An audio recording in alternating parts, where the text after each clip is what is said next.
Now this one on Monday, November 3rd, 2014 at 4:43 p.m. is very interesting because not only of the picture that you're going to see here, look at this picture here. You can see where Brett Malay's house is, and you can see how when David is looking out from his house, you can see where those windows are. I know the picture may not be as good as if you actually had the PDF. Even in the PDF, it's still a little blurry, but it's a lot better in the PDF than probably what you're seeing here on the screen now. But if you look to the left, where the left of this photo is, that's where Brett would have been when he saw David on December 24th, December 25th, looking out the window, and they looked at each other, made eye contact, etc., etc. So this was an interesting quote from November 3rd, where David is saying, "Everything is so still, it's like being watched. Yeah, I see you too." And that really stood out to me, just because of, we know that Brett Malay is the last person to have seen David, claiming to have seen David through that window. But the way that it was written, it made it seem like it was, directly. But you can tell by this window it's not directly. It is to the left of David's view. And the windows are not that close, so Brett may have saw him, David may not have saw Brett. Or Brent. Brett, same thing.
This is the billionaire meetings in Austin, and then Al and Suze is what I kind of titled this one. So here he writes on August 5th, 2014, BX stuff to the garage, Gray State swag tubes off to billionaire meetings in Austin.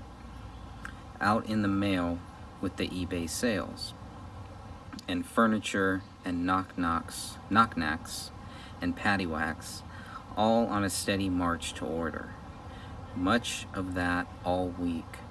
Al wanted to bring Suze and their little bitch. Lucy, the dog, doesn't seem to like me, and I know Paleo will have my back.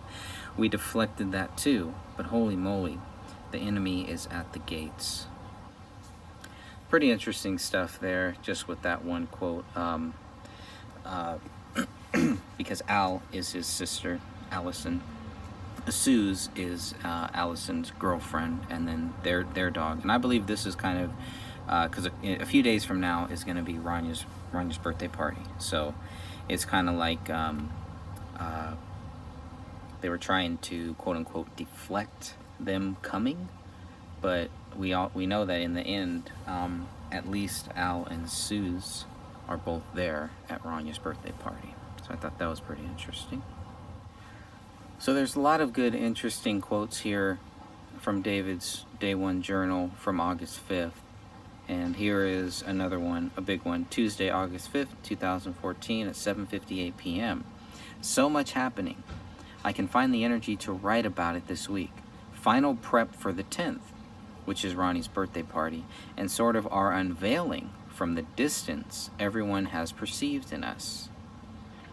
We have been met with challenges of vampiric energy demand from dysfunctional relationships, friends, family.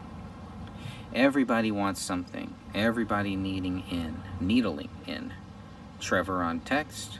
Adam shows up here, imagining that only he can save me from the hole he imagines me in, using obvious emotional manipulation tactics. Telling me with a dopey smile painted beneath a hipster new haircut that he can't wait to lay back stripes up and down his Audi with a rattle can while his girl abandons him for LA. And he waits for me to go so he can latch on too. My God. But to disappear for a moment into a new crowd completely. So when I first read this, I thought he was talking about his lawyer, Adam Gislason. But now I think he's talking about Adam Schambauer here. Possibly here. So, but again, you know, he's this distance that everyone has perceived in him. The dysfunctional relationships, not only with family, but with friends, quote-unquote friends. We have been met with challenges of vampiric energy demands. I mean, these are very, very harsh words. Everybody wants something. Everybody needling in. And but the thing about Adam is just really, really odd. So I was like, wow, I'm surprised he's talking about his lawyer like that. But this could very well be him talking about Adam Schambauer. Maybe Adam's girlfriend left him. Pretty weird. But in the end, David just wants to get away from all of this. So, but Adam is in LA, and that would make sense because Adam Schambauer is in LA. I don't know where Adam Gislason is. Shouldn't be hard to find out since we have those documents, but thought that was a pretty interesting quote there from August 5th, 2014 at 7:58 p.m. Here he also writes about Sean. He says, Sean plagues me with vague texts. You there? And every time I know it will be a warning that he has been kicked out by his girlfriend and is expecting my door to be wide open. God, he showed up at my house with his kid and the little dog too, no doubt. Uninvited, only one of those tactfully ignored warning texts. Shows up here to live. Jesus. So that gives you a little insight about David's view on Sean Wright and some of the problems Sean Wright is having in his own personal life, and going to David for help, for a place to live, for getting kicked out. Oh boy, pretty interesting there. Not good. And here's another interesting one from the same day, from August 5th. And let's see, let me know what you think about this one.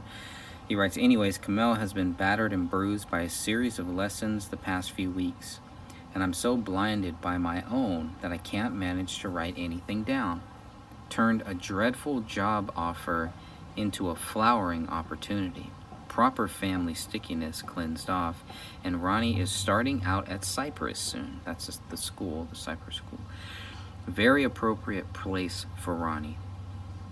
And to come home from school to dusty Uncle Sean and his ceaselessly hooting urchin at a home ravaging our abode while we go out to work for it. That's pretty interesting. So at this point, I guess Sean Wright is living with them here on October 5th, or right around that time, or he's just there, hanging out there. But you know, for Ronnie to come home from school to dusty Uncle Sean and his ceaselessly hooching urchin, the dog, Sean's dog, at home ravaging our abode while we go out to work for it. Doesn't sound like he's too happy with Sean at that point, does it? August 9th, the Gray State guys. Here we go. Whoops. Danny is coming.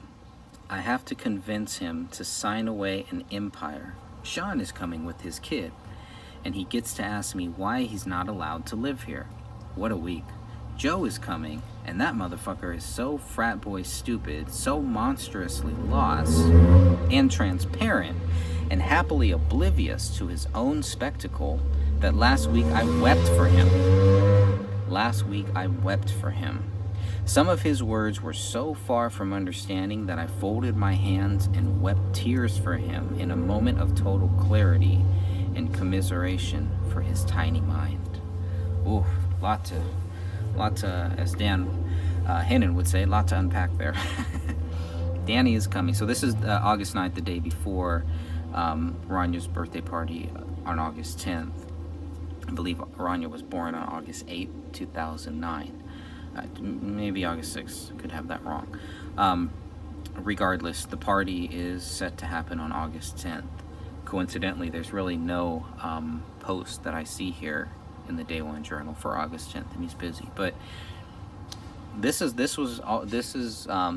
quote has really helped me try to get a better understanding of what is the real relationship like. Because if you watch the sloppy-mentary, if you listen to the way Danny Mason, the way Sean, the way Joe, and the way Adam Schambauer, the way that they all talk about Joe Seaton, the way that they all talk about David, it's just like came out of the blue or something, or David was distancing himself. But here we have some of the reasons why, and David is trying to get away from all of this drama, and these guys are bringing all of this drama to him, all of their personal problems to him. Well, he's really trying to focus on this Hollywood deal. That is his focus. It doesn't really seem like these other guys really are. But Danny is coming. I have to convince him to sign away an empire. Pretty interesting there.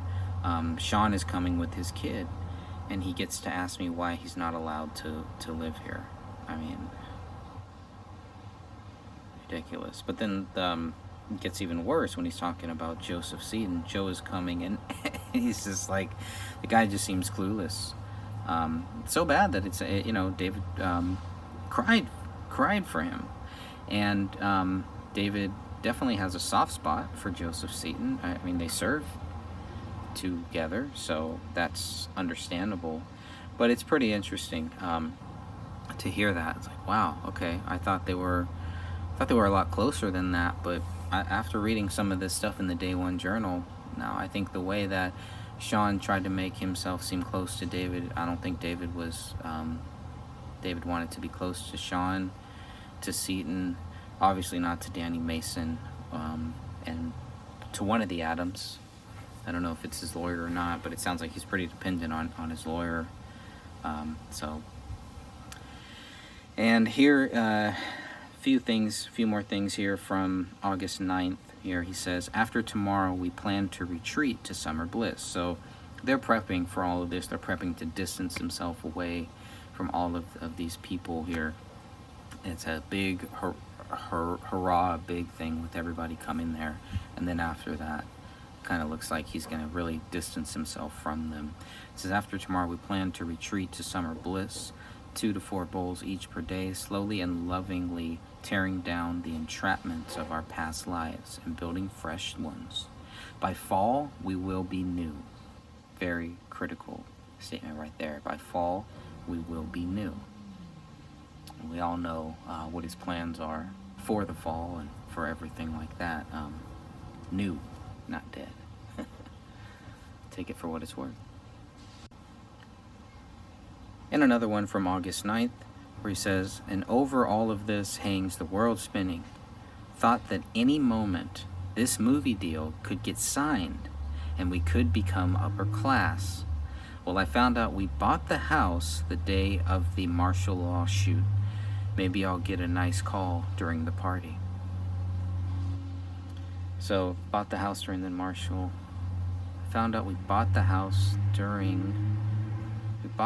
the day of the martial law shoot. That's pretty interesting. I was like, well, they bought another house, but he could be talking about the house that they have now in Apple Valley, Minnesota. But I just thought that was pretty interesting that he's waiting here, and if the deal goes through, he may consider himself upper class. And then on August 11th, things get really heated here regarding Joseph Seaton, where he says, Joe is a douchebag, as I put it, an asshole that doesn't know it's an asshole. Mom and Dad were great. Dan and Alan Sue's the only time the whole family has been together since our wedding reception in '08, and Ronnie and Sue's weren't around then. Big, pleasant affair. Well, why not? We throw a fun, non-dramatic party. So it's kind of like a recap because there's no post for August 10th here when the party happened, but August 11th is kind of like gives you the recap of the party. So aside from Joe, it sounded like everything went pretty good. Joe is a douchebag, so I just thought that was funny. This just seems like a guy who doesn't really know.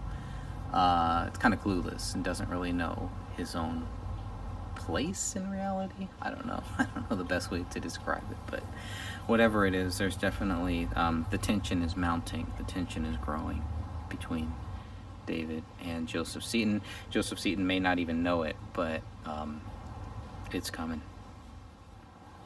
All right, so here's a good one from September 8th. The universe may want me to destroy Danny Mason since he has given indication that he wants to stand in my way. What a fool. The garage sale is finally over and I can recover from the madness. It was a fun time, in fact. And we got to meet many of the neighbors. Good impressions all around. Sold 5.5K worth. Wow, I sold over $5,000. Then had the idea, why didn't I try to package it as a business model with assets for sale? Could have tripled my money like a boss if I found the right investors. What a bummer of an idea to have right after selling it all off. So he sells off a lot of stuff. Now you can still see, if you look at the crime scene photos, you can still see all the stuff that David Crowley did not sell off. There's still a lot of data in those, a lot of props, a lot of things like that he did not sell off, that is in his basement. And so he says here, anyway, Danny is my first threshold guardian. I don't even know what that means, so your guess is as good as mine. Danny is my first threshold guardian, and either I will convert him to my cause or destroy him. His next actions will decide. Now, we've heard this. This is something that David's dad in the Sloppymetry was reading this from a script. Not in the proper context, maybe. I don't know what my first threshold guardian is. It could have been edited, so David's dad could have read the whole quote, and then the Sloppymetry team just kind of edited this how they wanted to make it seem, maybe a little bit worse than it was. Whatever, I don't know, but there it is. That's the quote in full context. Context is king. Context matters.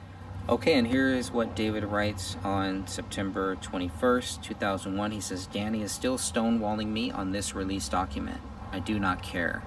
If he wants to burn up his energy, fine. I am getting my legal ship in order, an expensive ordeal. BX is mostly gone. Mitch and I are amicable, and he signed his release, which was the big thing all along. So, Mitch is signed. There it is. It's done. Waiting to go. But Danny August Mason is still stonewalling him. Alright, and here's what he says on September 21st about Kamel's family. Lots of housework to do, and Kamel is really helping out and loving it. What a treasure she is. We are working on healing her from some daddy issues that are turning up while her mother goes through cancer. The emotional cling they, Anjum and Sidra, they have on my wife is never ending. And if it weren't for poor Nalia being used as a tool for their manipulating games, it would be a joy systematically shutting down these dysfunctional relationships. It is amazing the clarity one has with a little distance. Geez, what else? Besides the fact that BX Wade is vanishing profitably, and I am in the other side of the hardest thing I have ever undertaken. So David describes the manipulation, and the daddy issues that Kamel is having, issues with issues with her father, Anjem Alam, and then with the sister Sidra Alam, regarding Kamel's mom. So pretty interesting stuff, and just a little more depth about what is going on with this family during this time. All right, and here's something from September 30th regarding being broken, since more personal stuff. Here's what he says. I think a part of me has broken, a deep part that goes back to 2004, when I bottled up and knew everyone in the army I would meet would be temporary and inferior to another. A future crop of human selectees. I've been broken since then. Back from the army, but the same deep mental subset firing behavior and avoiding contact/connection. Not experiencing people in my life as being there for a purpose, but still just creatures to tolerate and get around so I can be on my way, swept to an unknown future full of light. Here is something he writes about Danny August Mason on Sunday, October 5th, 2014 at 8:47 a.m. John Wank does what I would do if I had not discovered that love is a stronger magic. Back to the magic. It's interesting he's talking about John Wank, because that is Danny August Mason's character that was cut out of the 2014 script. A semi-big part of the 2013 script, and we know a big part of the 2012 trailer, but at this point it's pretty much gone. His character is gone. David is still trying to get Danny August Mason to sign away some rights, some release form, I guess, not really rights, but it's just a interesting comment where he says John Wayne does what I would do if I had not discovered that love is a stronger magic. So take that for what you want.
and just talking about some of the things David Crowley has said about people. Here's one. What a privileged family. We hang out with all these bums. How come no one checks you out and says, nah, bro, you're doing it wrong? I shudder to think all their messes are bigger than mine, so mine go unnoticed. What a psychological wasteland. Pretty interesting stuff. So he realizes he's surrounded by bums. I don't know who he's talking about. He's not very, he doesn't say I'm talking about these 4 or 5 people, but obviously my first train of thought went to these goons that he surrounded himself with. So that was just one of the comments here. Let's see, another one. Hanging out in Edna, making notes for Gray State Climax rewrite. Tonight seems like a juvenile approach to a film. See these rich people? Watch what happens when we take their shit away. Oh well, get it done.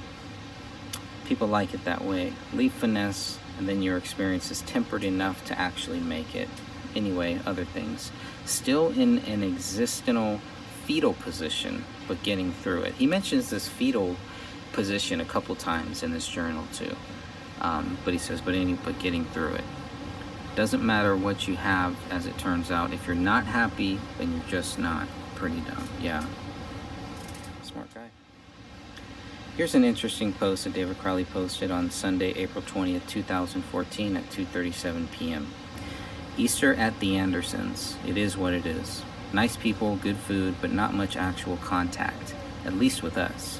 What can you do? That's just the kind of who we are. So Easter, Passover, I know a lot of Christians still call it Easter. You know, a lot of my Christian family still does too. But really it's Passover, but that's cool.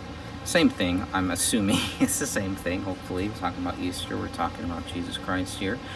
But you know, I can totally relate. You know, nice people, good food, but not much actual contact, at least with us. And sometimes, you know, it's hard to make contact with people, to connect with people, or just to get the conversation going, to get it started. Sometimes it can be really difficult, so I can totally relate to that.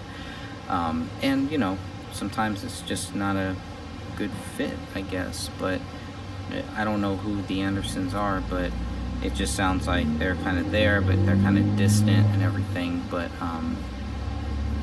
so anyways, I just found that quote pretty interesting here. It looks like in the photo they may be praying, and Rania may be praying here too. I could be wrong, but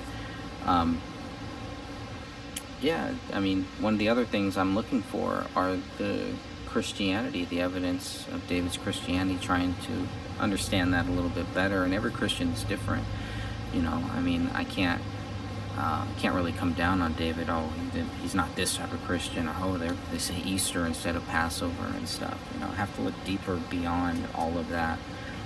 And one of the hard parts of this case has really been trying to take my personal feelings out of it.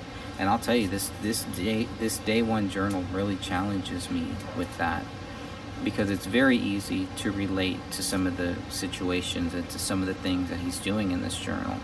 But if I really want to find out, you know, how it relates to what happened with David Crowley, I have to be very careful about not putting too much of my personal feelings, my personal experiences into this, right? We don't want a body transfer, as we're going to hear about. I know you have no idea what I'm talking about, but we're going to hear a lot about that later on. All right, really bright sun and planes flying overhead. Nothing wrong with that. Let's go ahead and look at some of the posts from, see, at some point I started dating these so that way I can make it easy for you. So when you read this, you'll be able to go back and look at the dates. When I first started, I didn't do that. So, and there's still a lot more that I need to go through. But we have a lot of weird stuff here going on. Gray is a term. He uses the term gray regarding his parents, regarding his house, regarding different things. So using that term gray, you know, it's pretty interesting. And I hate to bring up a wrestling reference, but you know, that was the whole thing growing up with watching professional wrestling, it was black and white, right? We had the bad guy and you had the good guy. There was a struggle, and you knew the good guy in the end was going to win. That's how the movie ended. That's how the storyline ended. We're in this thing of gray, where it's like everything is gray. And when Stone Cold Steve Austin came in, and the NWO into wrestling, it really made everything kind of gray. And gray is not good. I don't like gray. You know, it sounded cool and it was fun at that time and everything, but in professional wrestling, no, I came to the realization that's not really what I want. I don't want shades of gray. I want the black and white. And, you know, that's a preference. And so I think if you look at David Crowley's scripts that we have so far, they're all gray. There isn't a black and white. But man, when I think of the gray state, and when I think of, you know, the police state, which is really what it is, the police state and government takeover, I want the ending. I want the black and white at some point. Yeah, it can be gray throughout Act 1, even Act 2, but man, by Act 3, by the end, it has to be black and white at that point. There has to be a resolution. And I just never saw that in any of David Crowley's scripts, really, the resolution, because it was a continuation. Now, there were victories, the Patriots, in both scripts, I believe, the 2013 and 2014. There were victories. I think the Patriot victory in the 2013 script was when they were at the Bohemian Grove. I think that was their victory, and then there's like another 100 pages of all the stuff that happens after that. And I think in the 2014 script, it was a little more subtle, where you're kind of, at the end, you're kind of like, wow, okay, we won, but we didn't win. We won, but look at what we had to sacrifice. But at least in the 2014 script, we still win. So there's still some of that. At least that's the way that I took it anyways. I don't know where I was going with that. So I'll just keep moving on here. But we're going to look at some other things. Now, one of the other big questions that we had, that I had, I'm sure a lot of other people had, things, not the accusations, but some questions. The depression. How much did that play a factor into this? Because according to authorities, friends, family, they make it like it's a big deal, this depression. You know, the depression overtook him, he went into this darkness, etc., etc. I don't know about you, but, you know, when I feel depressed, I really don't write about it. But again, that's me. That's just, and this is where it goes back to the thing, you're going to hear this a lot during these things. Because of how personal David Crowley's Day One Journal is, you're going to hear a lot of that, how important it really is for us to take our personal views out of it. Me too.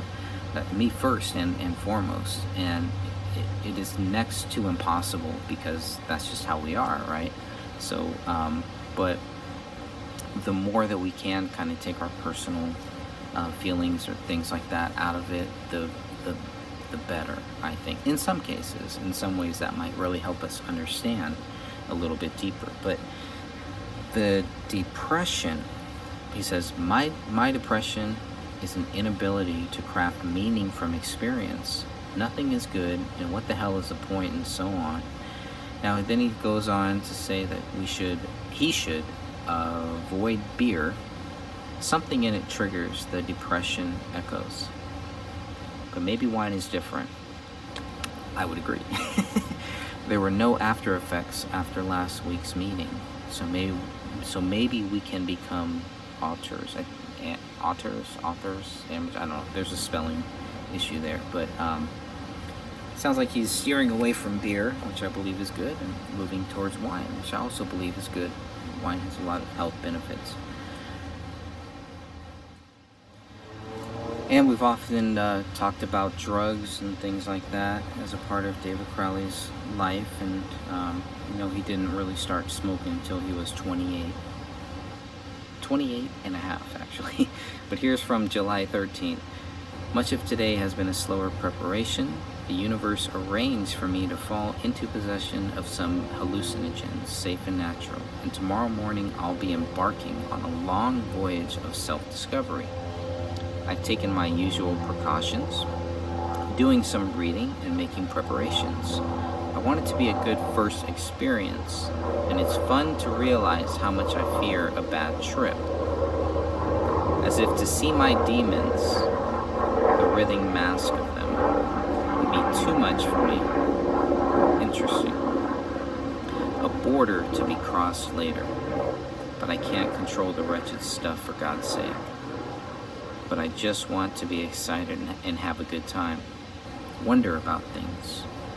What it really is like to abandon fear and become the man I need to be for this next phase.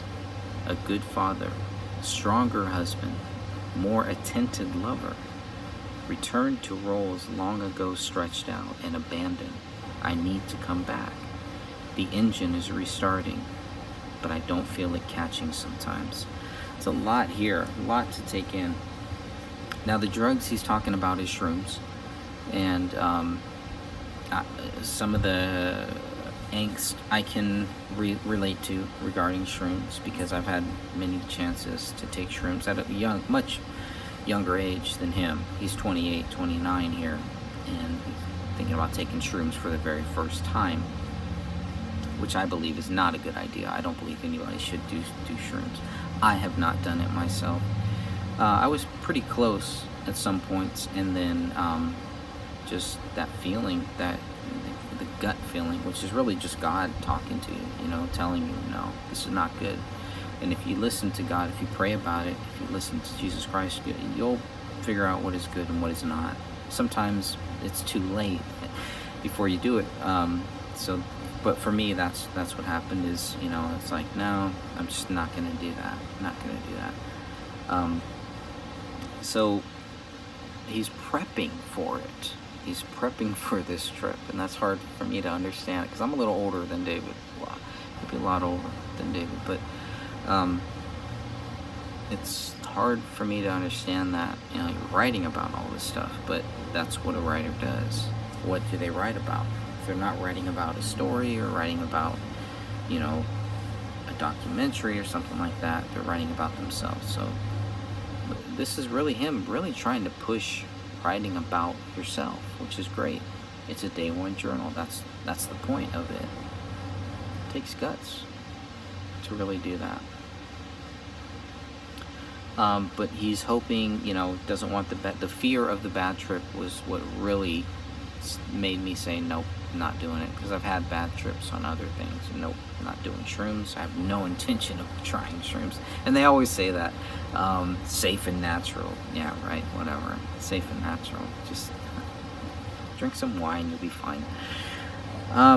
So he's prepping for it and everything. So I was like, oh man, this is the next thing that, it's going to be really bad. But it's really not. He really, later on says, it wasn't a big deal, not too much happened. He basically compares it to smoking weed, which is kind of weird, because I don't know, I've never done it myself, but the stories that I've heard of people doing it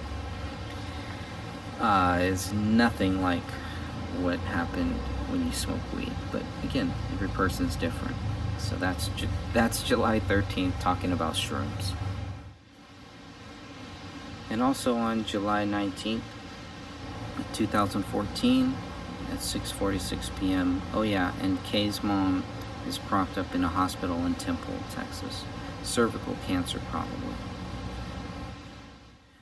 Alright, so here's another one from July 19th, talking about tourists and family. A little cryptic, so bear with me here. Kamel and I in some weird drifting insanity barge. Our friends and families along the higher line, watching us go like bewildered tourists. Connections to those tourists may be spotty, and we churn merrily into the glowering storm, sun rays set to dumb fuck happy. God Ronnie makes for a fiendish cyst of a fellow traveler sometimes, kids acting out, right? I don't know where he came from, the cyst, or what she wants, but 14 out of the last 19 days, man, it's enough to contact with the macabre to drive anybody batshit insane. So pretty interesting stuff there. It just seems like just typical parenting issues that you deal with. But he's very he's a really good writer. He's a really good way of articulating a lot of these things, especially when it comes to some of these personal issues here. So,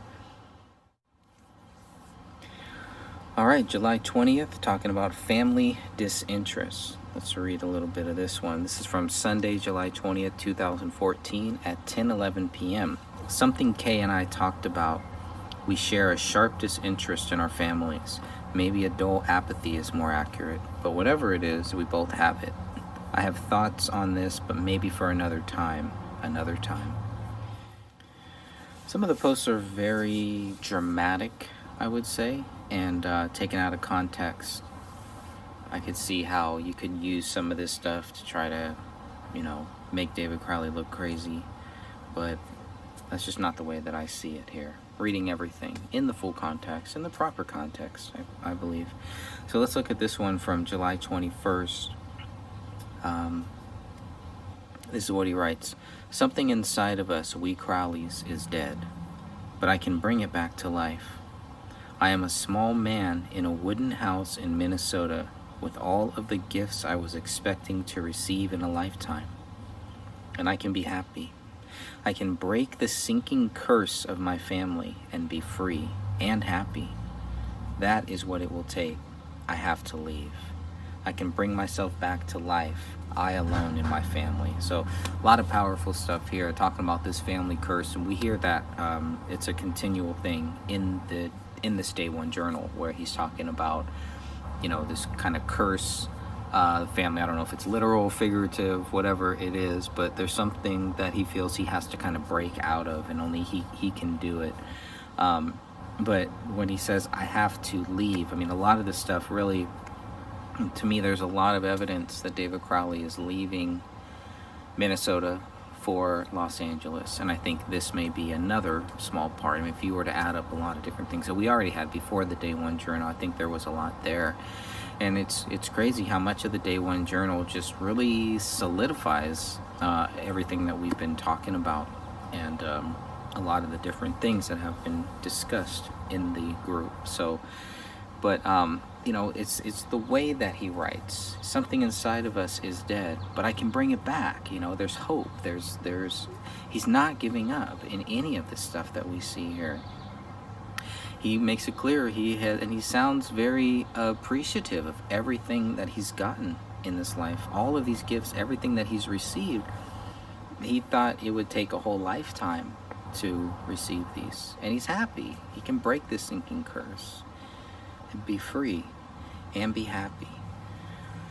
And that is what it will take. I have to leave. So he's got to go. He's got to go and mark his own territory, mark his own thing, make his own mark here. And moving to LA would have been a good opportunity. It would have been a good thing that he could have done. And of course, we always look for reasons why David would want to kill his daughter, and reasons why he would not kill his daughter here. So I think this post right here, July 22nd, gives us a little insight on why David would not do it, how he is invested in his daughter. He says this: I had a thought last night that Ronnie and her progression through youth are one day meant to twist our energies, Kay and I, to a more fostering, caring, and philanthropic orientation, to watch her grow and invest in her. So Ronnie's gonna help them grow and help them be better fostering, better caring parents. And then they can watch her grow and invest in her. So to me, that's a big issue, big strong issue there. And I'm glad he put things like that down here. Again, that's July 22nd. It's just more evidence that he's not going to kill anybody, including himself, I would say. Everything here we see is all planning for the future, and then all of a sudden, there's no more future. It just doesn't add up. Alright, well, now we're going to look at July 23rd and some of the issues with Kamel and her family, according to what David has written in his journal. Who knows what Kamel wrote in her journal? But here's what he writes. A little piece of this. So he walks into the house. I take one step inside my house and hear her on the phone shouting in Urdu, and I just know it's all over. I know she's on the phone with her sister, getting emotionally involved like we talked about. I even take her off the phone like I never do and try to warn her. We talked about this yesterday. It's over. You're not involved. Stop calling them. You have nothing to say. I get the stone face. She's not listening for a second. Fine. Just do your conference call downstairs. I have to work. Peace and quiet and perfect morning shot. He was hoping to come home and start working on the script and everything, and apparently all that is just completely shot now. She comes up after a few hours just steaming with things to tell me, and I try to be supportive, but she won't even accept a hug yet until she's ready. I go back to work and she's ready 1 minute later. So I stop work again and ask if she needs to talk. She says no or something, but hovers anyway. I sigh and quit my work for good because I know it's coming. And sure enough, the next hour is me resolving the fucking problem and reiterating what we decided yesterday. She got her family on the phone and fucked it all up. Made some wounds, made everybody cry, showcased all her insecurities and weakness, and accomplished nothing. Jesus Christ, I told you and I told you. I told you and told you. So, pretty deep stuff there with whatever is going on. Not really clear what exactly is going on. And there it is. David Crowley speaks Urdu as well. He's a translator. He was a translator, so that's pretty interesting. And I mean, when he says it's all over, you know, it's like they were trying to keep good waters with the family, with Kamel's family, and whatever happened here, there's this big argument, and you could tell it's, you know, all that is pretty much gone now. So at least from what he's saying, it's all over, but obviously it's not all over yet. Now, I think something that every person who smokes weed has struggled with or will struggle with is your usage. And when you get to that point where you no longer want to use it, it is an addictive substance. Whatever you want to say about weed, oh, it's not harmless, you know, no one's ever killed anybody on weed, etc., which is all true. I mean, it does have good, there are a lot of good things to it as well, but you have to recognize that it is an addictive substance. Maybe no more than coffee, maybe no more than wine, no more than anything else, but, you know, let's not close our eyes to the fact that there are some negative aspects to weed. There are, on a personal level, you know, depending on who you are and everything, it can be different, but there are some negative aspects to it, and to act like there aren't is just not accurate. It's not true. Okay, so here's what he says. We're still on July 26th, Saturday, July 26th, 2014 at 4:05 p.m. I can't continue the use of weed because it limits the sphere of presence to the level of a child's enjoyment. That is where good parenting skills live. Patience and understanding and intent. I have to abandon this level of presence where my child lives. She is lost to me until she matures to my intelligence, every bit the imp and constant impediment to our goals. A kind of psychological backwash of bad karma. Our steady path has left combined consequences for which we will pay through the form of this imp, who will one day destroy us. I suddenly feel as if now that I have achieved this fame and fortune, if I would leave it all for the fortune of my child. Lots of powerful stuff, some cryptic stuff, but just the way that he writes, there's an elegance to it. You know, it is a little cryptic because sometimes it's kind of hard to understand, but you know, there is an art form to what he's saying, to how he's saying these things too. So just a few things on that, I guess.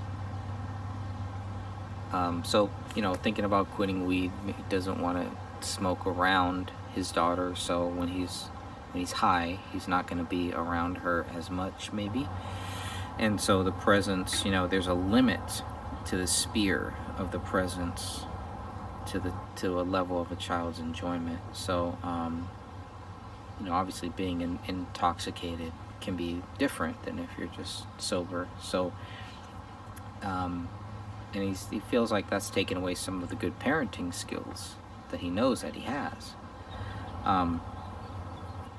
He says, she is lost to me until she matures to my intelligence, every bit the imp and constant impediment of our goals, a kind of psychological backwash of bad karma.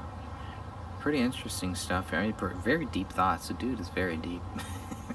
Very deep with his thoughts, and that's cool. And it's hard to be like that, but it's also hard to put that down on paper or even to type that out, whether you plan on sharing this with the world in the future or not. And the way that I read some of the day one journal, I do believe he planned on kind of using this for like a documentary later on. Who knows? Maybe that'll happen one day. He also says, our steady path has left combined consequences for which we will pay through the form of this imp who will one day destroy us. Very creepy. And he wonders about the fame and fortune. Would he leave all that for the fortune of his child? I guess we'll never know. All right, now we're going to look at July 30th. Wednesday, July 30th, 2014 at 9:23 p.m. David writes, in case you don't forget before you have a moment, research, dramatize, and compose a complete history of both my and Kamel's lineage. A total collection of stories and descriptions to help Ronnie understand herself. Deliverable 18th birthday graduation.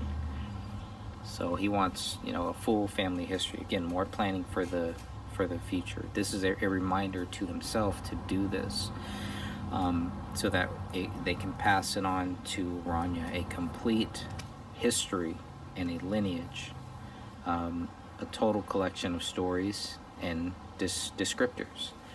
Had she have lived, she would probably be looking at this day one journal now, or at least when she gets older, or on her 18th birthday at some point, but her 18th graduation, 18th birthday and graduation. Planning for the future, talking about that stuff, and then a few months later, you're accused of killing this person? Nah. Nope. And that's what you see a lot in this day one journal. It's just more and more evidence of just things that make you think, well, okay, if we were to stack up, and we've been doing this now for almost 7 years, to stack up the evidence that he would kill his daughter, and then compare it to the evidence that he wouldn't kill his daughter, there's definitely a lot more evidence that he wouldn't kill his daughter. I can't really find any evidence that he would. I mean, I'm sure there's some stretches that you could make in certain things, but then you have comments like this. You have comments where he's talking about investing in Rania, and then talking about making sure that she knows her lineage by her 18th birthday. It just doesn't line up with somebody who's planning on killing that same person before her 18th birthday. So take that for what it's worth, people.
All right, let's look at a few things from July 5th. July 5th with the script. Okay, and I will read directly here. Had an idea for the Gray State rewrite. Oh Lord, wouldn't it be great to knock out a draft 2 in a week? Problem solved. That's basically it. Then it's paycheck time forever. Don't get distracted. You've got Linda's notes and a fair few of your own. After this contract is finished, you can get to work. In the meantime, don't be discouraged. Cracks in the dam mean the pressure is building. You've got a reservoir back there, no worries. This reminds me of a comment made by Harrison Ford when he got hired in Star Wars. And after Star Wars was a big hit, you remember the documentary shows him, he's doing this, he's clapping, he's putting his hands together like, great, now I can get to work. And it reminds me of how it's very similar to what David Crowley is writing here on July 5th, 2014 about the Gray State script. Because at this point, it's time he's got to get them a script. We know he gets them that before he meets with them again in September. And of course, all that's in the Day One Journal. You're going to find a lot of that stuff in there. So definitely, there's a great timeline that we already have. There's a great timeline that I feel I have in my book, the very last chapter, which is kind of the timeline of the last month of David Crowley. But there's so much here that just adds to that, right? This is like all extra. This is like the extended version of all of that. But so I believe that our team, the real Justice for David Crowley team, we've done some great work putting egos aside, anything like that, and just knocking out these timelines, taking it to the next level, seeing what some people have done and expanding on it to where now I really believe we're very close. Maybe within the next year or so, we're going to have a really good a better timeline, an updated timeline that is just going to make it easy for researchers to see where we're coming from, to see why we're still here, and that we're not here for our own purposes or anything. We're here because this is a slam dunk case that really shows David Crowley did not do this. And the more data that we get, the more information that we get, that's what we see, is that David Crowley is innocent. So that's all we're looking at here. Okay, so the second part here, after that, so this is still from July 5th. He says, back at it, working out hard. It's been a week since the big LA trip, but being apart from that energy for a day tends to put you back where you started. I'll have to face the fear again and again until it becomes habit, but I'll get there. I know I can do it because I already did once. So the confidence, everything is building, right? He's really confident about this, still kind of riding that wave of the big LA trip here. It's coming. I mean, things look good. Things are positive. Leaving Minnesota. So here's another great one. He says, we are in the deep slowness. Everyone around us senses our escape, and they want to get on the sled. But where we go, no one knows. What wonders await, who can tell? But we will stay alive. That's July 14th, 2014. Let's think about that. Things are kind of moving slow. David talks about a chaotic life, chaotic thing. But it seems like once they move to 1051 Ramsdale Drive, everything kind of starts to slow down a little bit. He can take a few steps back and observe things and see things a little bit better from a distance. Things look different. When you're in the chaos, you're just trying to get out of the chaos and just trying to get past it, which is what I think from 2012 to 2013, early 2014, that's what it was for him. Chaos, good chaos, but still chaos. Productive chaos, but still chaos. So he says, everyone around us senses our escape, and they want to get on the sled. They want to go too, I'm pretty sure he's talking about certain people here, but who knows? I mean, only he knows for sure. But we could definitely include several people in this because they would qualify as everyone. But where we go, no one knows. What wonders await us, who can tell? But we will stay alive. No plans on dying. It's all of the plans are to stay alive and to go somewhere. And that's why I thought, well, this sounds like he's leaving Minnesota. That's the plan. We'll see how that goes. Here's another one from July 14th. The deal is moving forward. Oh, let me go here. The deal is moving forward. Just out weeding the rocks, yesterday's dominating thought was that I need to get out of here. And I get a friendly call from Adam Gislason while on my face in the shrubbery. Deal is moving forward. So he is out there weeding at his house, and he has this thought, this dominating thought, that I need to get out of here. And I get a friendly call from Adam Gislason. Deal is moving forward.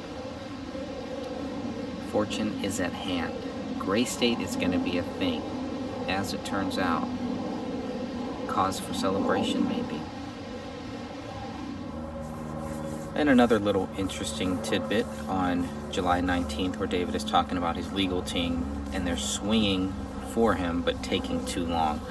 I'm at the crucible of personality changeover, and I feel so deeply the invisible turns of my legal team, swinging for me but taking too long. And oh God, how I have been patient for success and recognition.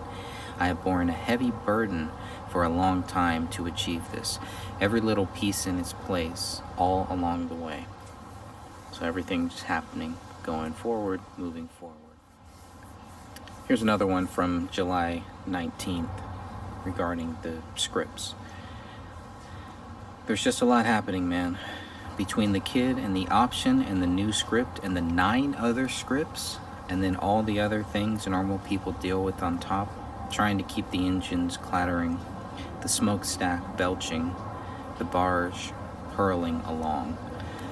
So the 9 scripts is also these other 9 scripts for 9 different projects, we're assuming, right? Not 9 scripts related to this. I don't know, maybe they could be, but you could tell, you know, he's just not.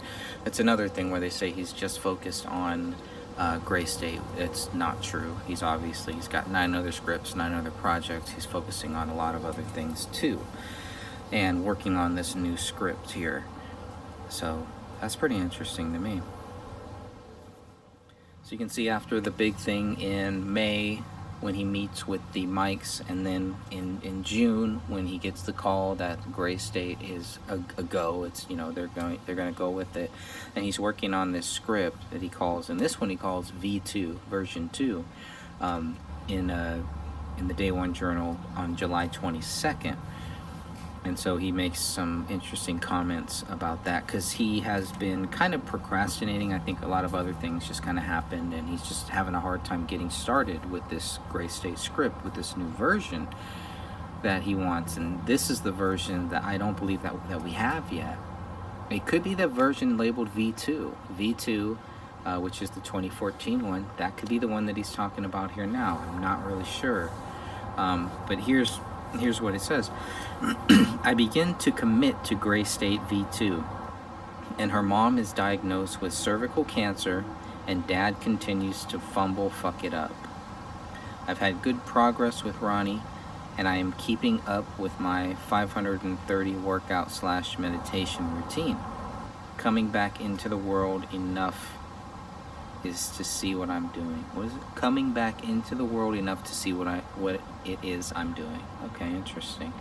But I mean, that's the thing. He's getting ready. You know, Gray State version 2. It's happening. It's going. He's finally getting serious about it, or so he thinks. And then of course, family life again gets in the way. But all right, and here it is, July 25th.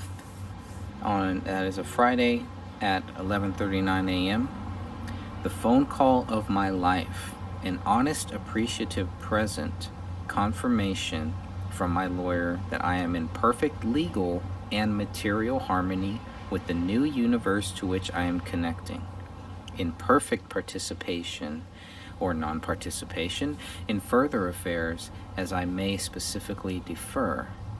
If this works, I will be a rich man. If this works, I will be a rich man. And yes, he does write that twice here. And the wide world awaits whatever I may do next. Jesus Almighty, it's all at my fingertips at this moment. Where the trap is set and bait is fat and the prey comes knowingly, entranced by the things we create. My big pretend gray state empire is merely a thought in my head, and Adam stands guard with a battery of legal connections in the same firm that carries Owl City, and we advance bravely to the west, to be met eagerly by new friends and allies, a new team. Completely free to create what I want in the world or not, but rich enough to do whatever I want. Big statement here. Not going to go as far to say that it's a motive for anybody else to take David Crowley out, but obviously, new team, this Adam, his lawyer, little things about that, but when he mentions my big pretend gray state empire is merely a thought in my head, that's pretty interesting too. But he's so cryptic sometimes that you can interpret it any way that you want, so I'm trying to be careful not to. But he says the trap is set and bait is fat, and the prey comes knowingly, entranced by the things we created. Entranced by the things we created.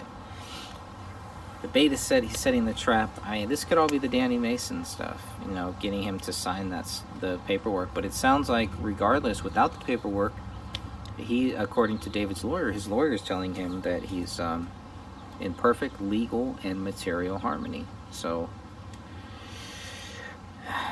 there you go.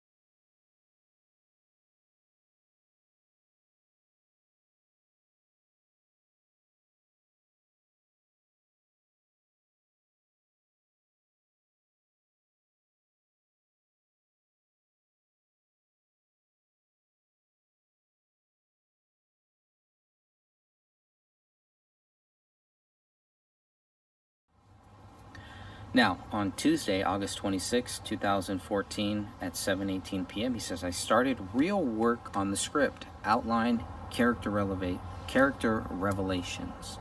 So it's moving. It is going. It's getting there. He's finally started here at this point.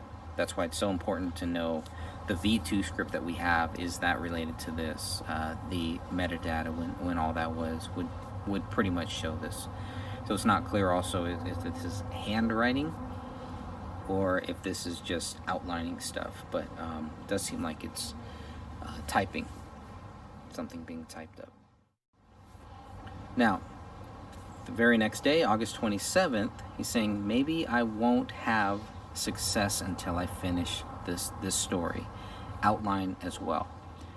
Maybe I have to really earn it here in the final stretch, so I always know the chicken came first. Okay, maybe I don't hear back for another week. Yikes. I want to manifest this story now. So he wants to send this story out to the mics, and as you're going to see going forward, as we reach September, he's going to start rushing for a deadline. All right, so August 29th, he is just makes this quick little thing here that I jotted down. He says, I'm fostering something great with the rewrite. So whatever the script is turning into, he's very happy with it, and he believes that it's something great. All right, now we've come to the last day in August, August 31st. The release ceremony. Here's what he says. Tonight I conducted my release ceremony. Unfortunately, there's too much to burn, and I already threw a bunch out this summer, but it was good. I felt light, magical, ready for the universe to be creative with what happens next. So, anytime I hear the term magical, it is an eye roll for me. That's just me. I mean, that could mean anything to a bunch of different people. Magical, when I think of magical, I don't think of Jesus Christ. I don't think of spiritual. But who knows? Maybe that's what other people think when they think of magical. What Jesus Christ did for them could be magical. For me, it's satanic. But to each their own. So it sounds like he's throwing out a bunch of stuff and just kind of getting ready for whatever happens next, for what the universe throws him next. That's another term, the universe. Oh, the universe, Mother Nature, Gaia, all this stuff. Nothing to do with God, nothing to do with Jesus. So that's what I see here when I read it. Magical universe, all substitutions for God and for the power of God. Just my view, folks. Here's something interesting about what he writes on Thursday, September 11th, 2014 at 5:16 p.m. If what I have is genius, then it is not to be compelled.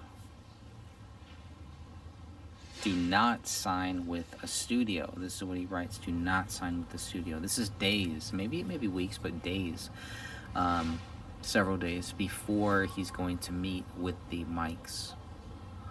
Do not sign with the studio. All right, September 12th. Now he's writing for real. So on Friday, September 12th, 2014 at 9:13 p.m., he says, started writing for real today with a strong and vigorous goal. This is it. Don't get scared now.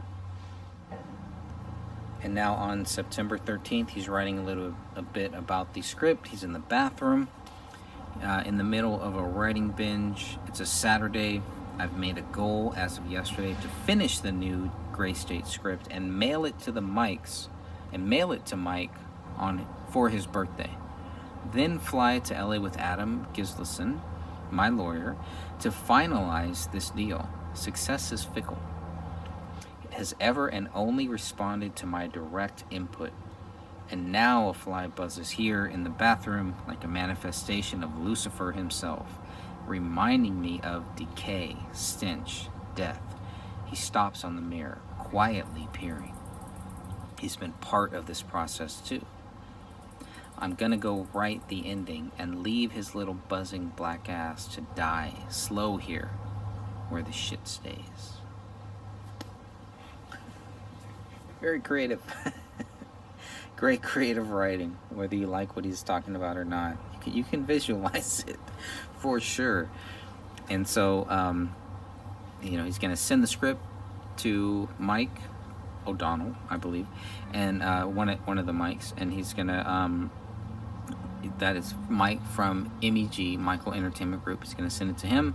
Then he and his lawyer are going to go to finalize the deal after that. Planning for the future as of September 13th. Okay, September 15th, on Monday, September 15th, 2014 at 2:18 p.m., he writes, this is day 4. You know that feeling when you're pinning a modern American masterpiece? Doing a lot of drugs today. What type of drugs do you think he's doing, folks? And there it is on September 16th. It is done. The script outline is complete. Here's what he writes. And that's that. I've been writing for 31 hours, stopping to shit and eat. Had a nap last night. But if my outline's any trustworthy tool of idea management, then I have completed all 22 sequences to general satisfaction and can put it all together and meet my goal today. I made it. All right, on September 17th, everything is done now. On Wednesday, September 17th, 2014 at 10:10 p.m., today's Mike's birthday. And here, any minute, now a GS poster and a new script will be at his home. I don't have the energy to type. So he's done. He's burnt. I mean, a binge like that, 3 days, man. It's rough. That's hard. It's hard to do. He did it. It's done. He sent it off. Now he's waiting. All right, and here's what David writes on September 21st about the script. Haven't said much lately, have I? Well, the plan went into effect. I wrote the new story. For one moment last week, I realized I could see it all finally. So I put it all together in 4 days.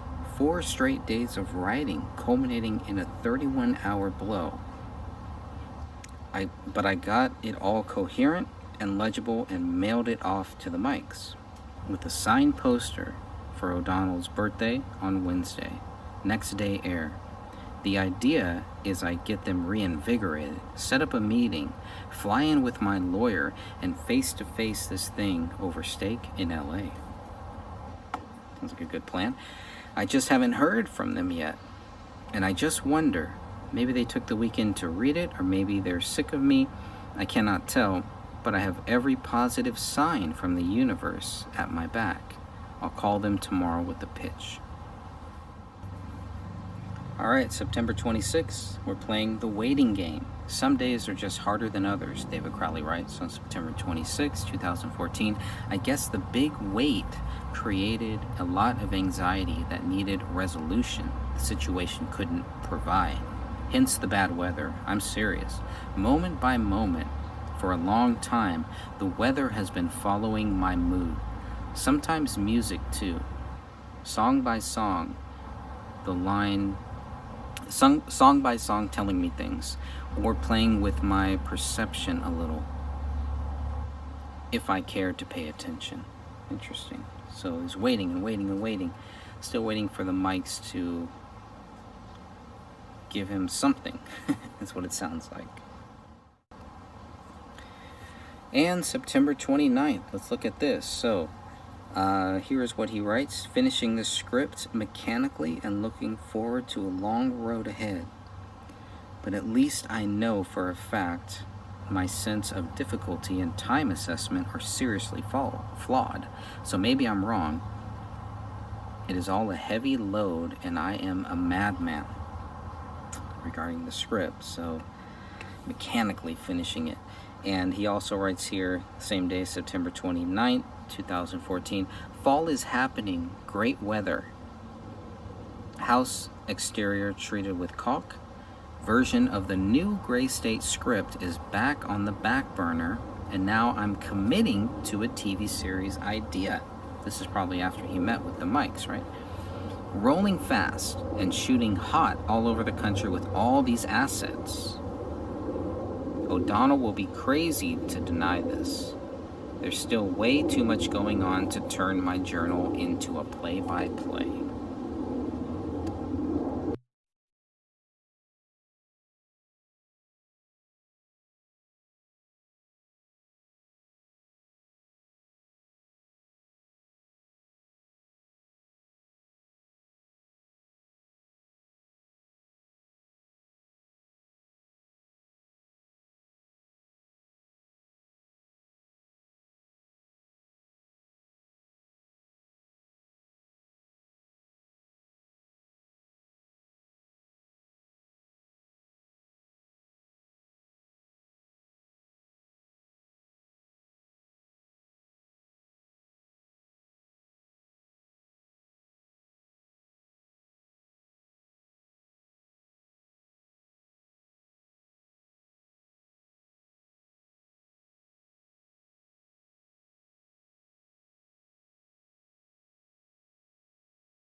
And there is a lot of stuff here for August 22nd.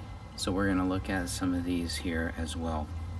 This is regarding the script. So remember, August 22nd. Now the script that we have, unless we're looking at the V2, unless the V2 script came after the one that we have that is dated May 12th, 2014, which before I thought that the V2 was a version before, and now maybe Catherine and Dan and Sophia, maybe they're right if they thought that the V2 script, the other script that we have from 2014, because we have two from 2014, maybe that script was kind of like a version that came after the May 12th script, the one that is dated May 12th.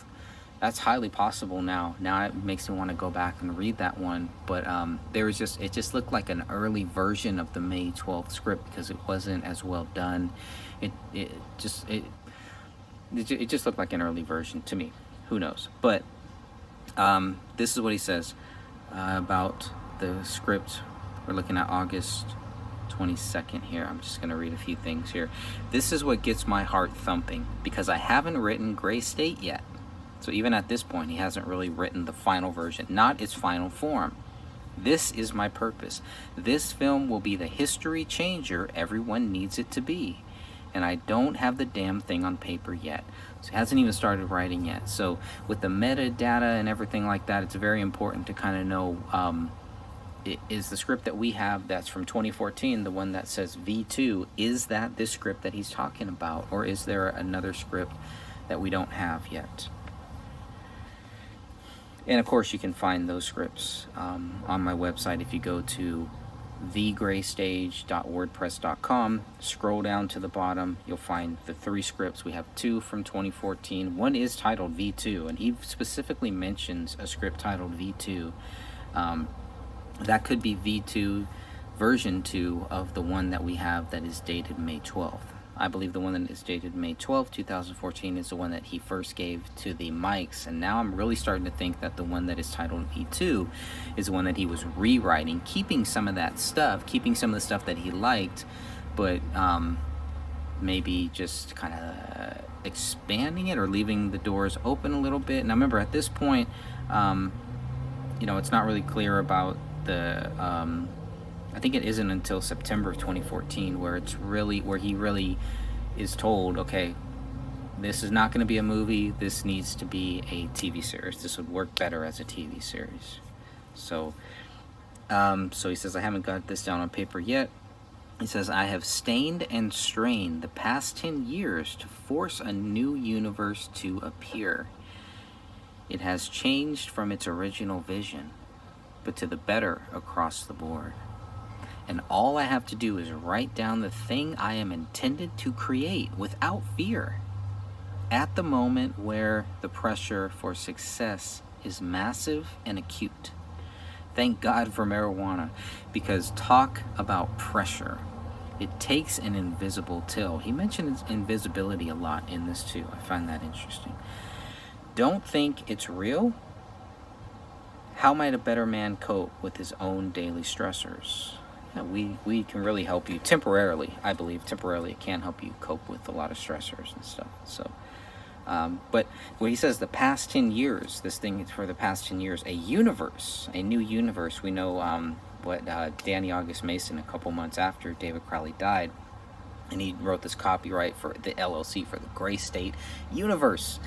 But this is David Crowley's real Gray State universe here that he's talking about. 10 years, so 2004, it would have had to start, maybe 2005. But man, that's really, it's taken all of those experiences. Is that what the Gray State script is? Is that what the quote-unquote original vision is? But to the better? I don't know. I mean, a lot of his stuff is kind of cryptic. He's writing to himself, so he doesn't need to explain it. He's not writing to explain it to anybody else other than himself, obviously. But it's some pretty interesting stuff, and of course, I want to be careful not to add my own speculations too much into it. Can't help but do that. It's natural. It's common. It's going to happen. But I'll try to do that as minimally as possible here. All right. So that's with the Gray State script.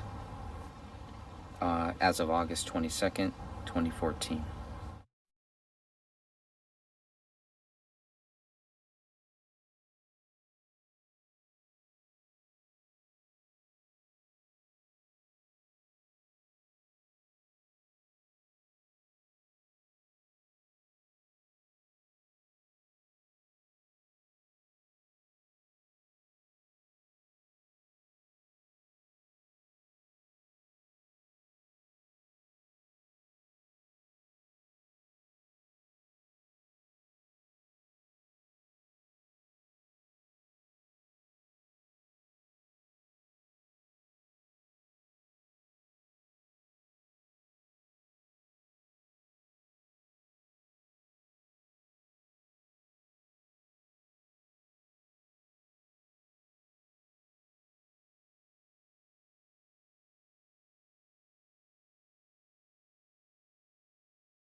All right, moving on.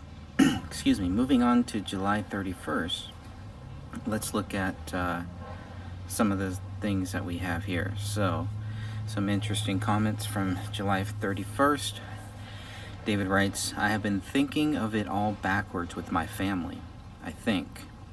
To me, the split never really happened, not as a matter of denial, but I myself was in a state of bravado, masking a constant fear, so I guess I felt relief in suddenly counting my family among the emotionally desperate. I returned to my own strength, while expecting an admittedly broken and dysfunctional family unit to function as a core of renewal, acceptance, and love. My receiver was broken. My receiver was broken. After all, I wasn't around when it all happened, and I wasn't around for good until 3 years afterwards. We don't understand each other at all, making my relationships with them more fleeting, weird, and distant. This is a long one here. I have not reached out to them in their pain because I lived in a self-imposed world of pain. And my self-image was so inverted that I assumed if we were both in pain, you would always be the more experienced and capable. Kind of sounds like he's talking about his parents here. This makes me retreat to my inner reserves, hold my own counsel, and approach others with a strange, frightened fawning. I can't talk real with anyone. I don't know what it is. The army, I guess. Being in not only combat, but constant forced social situations warped me. Always preserving my own personality for 5 years living in a rotating battery of strangers and arbitrary authorities, constantly cautious, always violated. And upon my return, my family had shattered. Yet I, in the ways in which brothers and sisters and mothers and fathers are meant to understand one another, I expected the same from them when they were not the same. I am happy, though, because at my core, understanding of them, even though warped, they are the golden experiences of my childhood, good and honest people, my shining heroes, not the gray, sad specters you see now. How could this have happened? So it's a long-winded rant there that he gives. I don't know if rant may not be the best words to describe this post on July 31st, where he's talking about his family. And this is some of the stuff in the Day One Journal that I was kind of looking for to get kind of a deeper understanding of what was going on with their family. So when their parents divorced, I believe 2004, 2005-ish, David is off in the service. He joins the service right around that time, so he comes back home and things are pretty much different. The dysfunctional family, he says. I've been thinking about it all backwards. The split never really happened. That has to be the split between the father and the mother. And then suddenly, they're emotionally desperate. A broken, dysfunctional family to function as a core of renewal. I mean, that's got to be tough for anybody who has lived through a divorce of your parents, at a older age too. I mean, when it happened with my parents, I was really young, so I didn't really understand it, but that's got to be traumatizing, especially at that age, at age 17, 18, and all of a sudden your parents are splitting up. You're going off to war, and you come back kind of hoping things will be better, and that looks like that's not really what happened. There's this distance. But one of the most interesting things that he described is at the very end here, where he's talking about the gray, sad specters you see now. How could this have happened? So again, that's another place where he uses that term gray, and like we said, it comes up a lot, or comes up several times. So the gray state is not just a description, or the term gray, it's not something that was just kind of born out of thin air. There is a lot of purpose, I believe, behind that word gray in David's mind that he uses. and to kind of say that what it once was, the golden experiences of my childhood, I can definitely relate to that. Good, honest people, my shining heroes. And then now, it's all warped, it's all gone. Sad stuff, just regarding David's quotes here on July 31st about his family. Some of the quotes. The Mass of David Crowley. Let's look at what he writes on August 13th, 2014. I have been living behind masks for many years. Since 2004, it's been total immersion, and surely it began before that. 5th grade, maybe. Masks of calculated behavior, mirrors to enable me. I become someone else, depending on who I was around. Totally relatable, especially in the 5th grade. In 2004, I joined the army, where I would have no self. So when I got out, I brought my mask, because by then, I was my mask. Very powerful. Excellent writing. Really stuck out to me, and really, I really like the way that he phrases all of that. Mass of David Crowley. That could be a movie. That could be a script right there. Could be a documentary. He also writes, Kay is the only one to be let in. Kamel. She's the only one to know me. The others have been mistakes. Let in because I didn't realize the person was friending the mask and not me. My fault. And now they're back outside the circle. Interesting. That's gotta be cryptic about the Gray State goons, about these goons that all wanted to be part of, not all of them, I shouldn't really say, maybe that's not really fair, because it seems like there were a lot of people, but we see the cast of characters, the supporting cast of characters here, the suspicious characters in nature, just by the shady, maybe, the shady grays. Shady gray people involved in this case may be a better, but it always comes back to these same people, and he's saying they were friending the mask and not him. And that makes sense, you know, when the popularity rises, sometimes people will try to come into your life who don't really care about you, don't really have your best interest. They're not really there to be your friend. They're there to leech on to see what they can get out of whatever you're getting. They want a slice of the pie. And I think we know that there's a lot of people, once Gray State went big, there were a lot of people who wanted a slice of the pie. I believe also there were a lot of good, honest people that just wanted to be a part of the process, not necessarily have any rights or control or anything like that. They just wanted to be part of the process. It doesn't really write a lot about Mitch Heil, especially in these last months here, maybe in some of the earlier posts. I'll have to go back and kind of check that out, but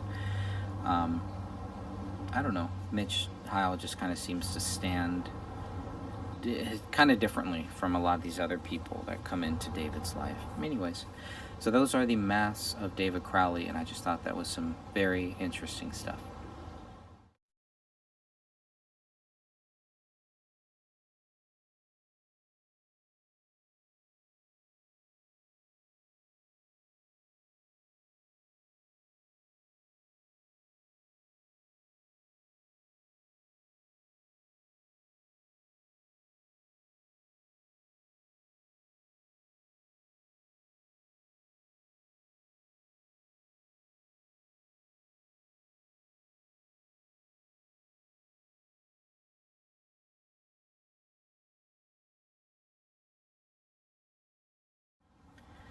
Alright, and now we're going to read the last paranormal, spiritual thing connected that I could find in the Day One Journal. This is from Tuesday, November 4th, 2014 at 10:08 a.m. David Crowley writes, remember yesterday when you saw it was 333 and you realized you were munching an apple that Kamel had just given you? Last night, 8-1230, our garden of Gesima. We are cast out of Eden. We are cast out of Eden. That's a pretty big statement here, but I mean, this is pretty much what page 161 of the journal, of 162 pages. So I thought that was a pretty interesting quote that he would write 333 when obviously, you know, 666, we talked a little bit about that. But munching an apple that Kamel had just given you, you know, it's the Adam and Eve thing. We are cast out of Eden. Obviously, you can see that. So that is pretty much where the journal ends. That really is the last post in this 162 pages of the journal. The next one, the only other thing is it's from Wednesday, November 5th, 2014, and it's a photo of their kitchen table, basically. Another paper towel. Lots of paper towels everywhere, always, right? We've talked about that a lot, I'm sure. And then a written, looks like a binder is also there. Maybe that black binder that you see in the kitchen, on one of the kitchen tables. Yes, kitchen table. Would that be a kitchen table? Next to where the coffee pot is and all of that, right? There's that black binder there. So this could be part of that black binder. But looks like something, I can't tell what else is on the table. There's something else. But then with the quote that says, Rania DOB 5 November, 6:35 p.m. or so. Now we know that that is not Rania's date of birth. So it's pretty weird. You can kind of see, like, I don't know. That's just pretty odd to me, that last photo there. And the last, it's not, I guess it's just a kind of like a caption or something. But the last real post is the one from Tuesday, November 4th, where he's talking about eating the apple at 333. I just thought it was really weird to put 333 and talk about eating an apple, being cast out of demons. All stuff that is related to the spiritual battle that I believe that they were facing, that we all face, right? We all have a spiritual battle that we're facing, whether we recognize it or not. And this brings us to the end of this 162 pages. I'm sure there were probably other things in here that could have been included in the spiritual battle. I tried to get as many of them as I could and put them in here to make it easy for everyone to kind of go through it. I hope these videos have been helpful, and I hope it will further your research, and I hope that you will take the time to look into the Day One Journal and read it and see what you think about it. I've chosen to just focus on the things that I thought were really relevant to this case. Some personal stuff, but a lot of personal stuff I felt was not really relevant. But focusing on the last couple months, I think really helped me kind of get a better understanding of David's kind of mentality, some of the battles that he was facing, not only the spiritual battles, the physical battles, family struggles, script battles, all of that stuff. I think it's all of that is very, very relevant. So I do hope that this has been helpful. And again, if you want to go and download the journal, you can. We'll be talking about other things in the future too, but this was just a focus on David Crowley's Day One Journal. This is some of the most recent information that we have, that you have, for your research purposes only, hopefully. But whatever, there it is. And I don't know. I mean, obviously this just kind of confirms a lot of the things that we've been talking about. I was expecting to see some more quote-unquote paranormal stuff, especially from the dates that are mentioned in Eric Nelson's film, and not really in there. But the things that are mentioned, like the orb that they see, or this light, flash of light, hearing Kamel hearing Rania talking in a different voice, things like that. It's just all, it's all very disturbing, I guess. But the way that they talk about it is just very calm and casual. It just makes me think it's just, for them, it's not that big of a deal. It's just part of their life, which is very interesting. Again, I use that word a lot, very interesting, because a lot of this is very interesting to me, but not in a good way. But that is all that I kind of found relevant for the spiritual stuff, the spiritual battles that David is facing. And we've gone now through a lot of these pages, not all 162 pages, but most of them, most of the relevant stuff, the stuff that I felt was relevant to this case and to what happened with David, what didn't happen. Obviously, it's very curious that the police are talking about the journal ended in September, and we can clearly see that there's a lot of other entries beyond September into October. Some of it seems kind of weird, kind of like, you know, some of the questions are maybe if there was some stuff missing, possibly. Hopefully not, but there could be some things missing. Just some of the dates, some of the way things look, why are some of the posts, some of the titles of the posts where the date is, they're in blue, and then in a few others they're in black. It almost looks like it's copywritten. I don't know if these were some of the posts that were taken out and then they were able to recover those posts, and that's why they're not all in the blue text. I really don't know how relevant that is, but if you look at you know, this photo from Sunday, November 2nd, 2014 at 3:55 a.m. I don't even know what this is, really. So it's just that photo, and I don't know. I cannot tell what that is. Just him looking outside or something, but it's just there, just kind of randomly there. So you see a couple of those things, and you know, feeling like he's being watched. It's like I'm being watched. That's another one from November 3rd. And then, of course, this last one from November 4th is really pretty curious way to end this journal here. And then, of course, there's still another month and a half maybe that there's no posts unless they were removed or something too. But this is where this journal ends, on November 4th. Very curious, or November 5th, technically, I guess, with just the photo. And Rania DOB, 5 November. I have no idea what the heck that means there, but so we will continue on. I thank you all for taking the time to watch these, and I do hope this will encourage you to go through the documents yourself, and just to remind you all that there's no evidence that David Crowley is guilty. God bless.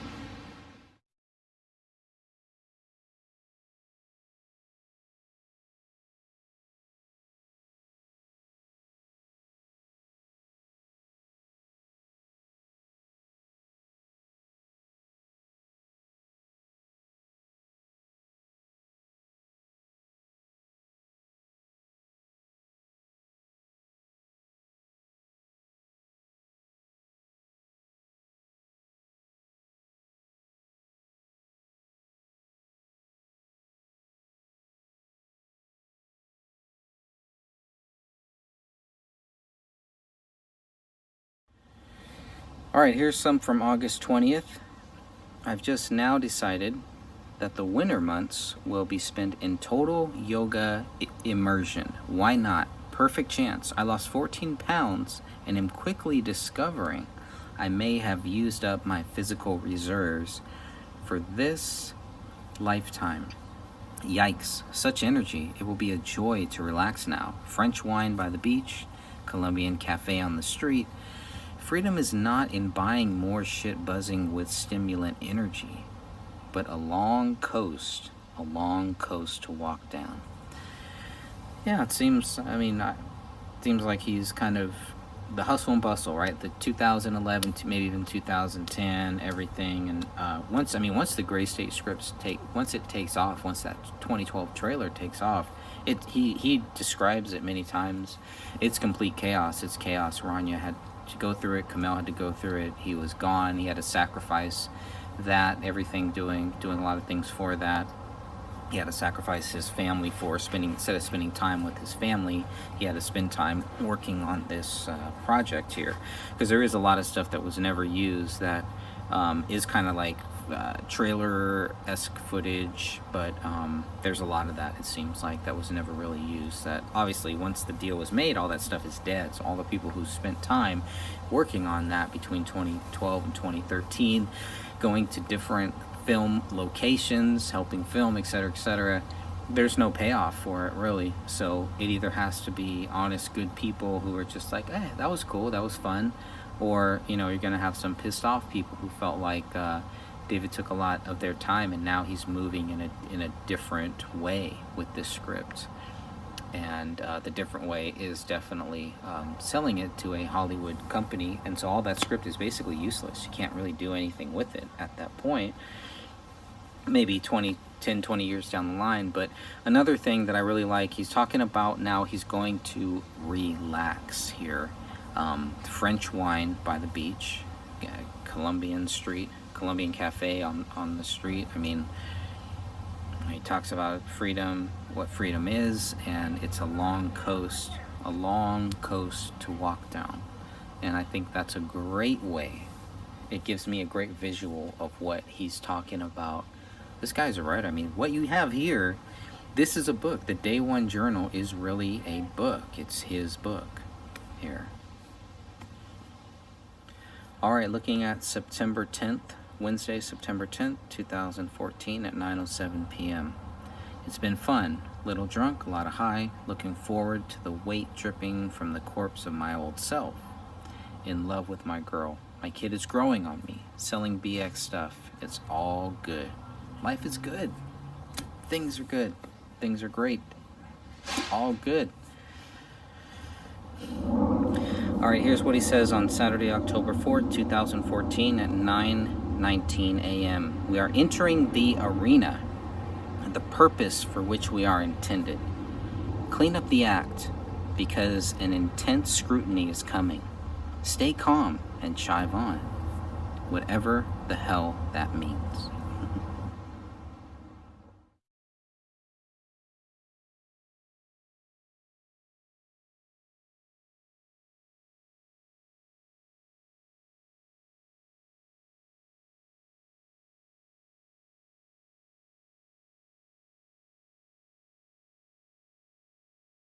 Have you ever been free to discover what you're capable of?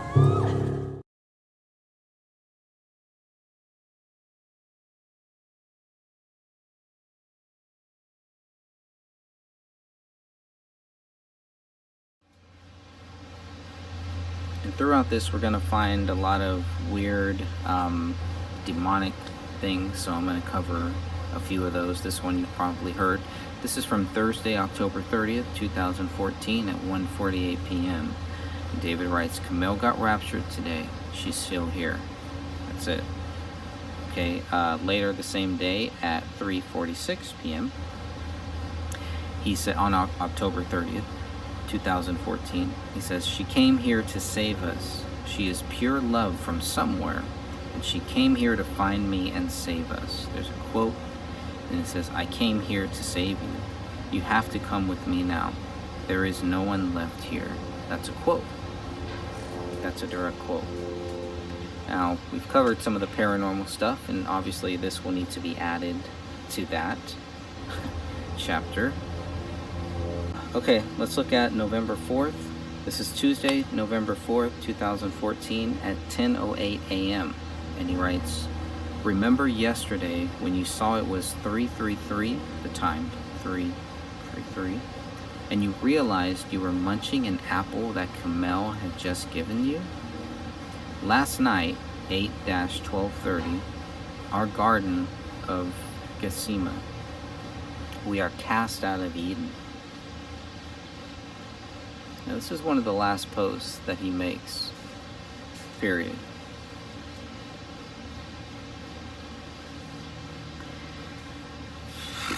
Wish I had more to say on that one, but obviously the 333, then the 666 is what you think of. Camille gave me the apple, they're tempted, and he's going where she's going. I can make a lot of assumptions just based on this post from November 4th, 2014,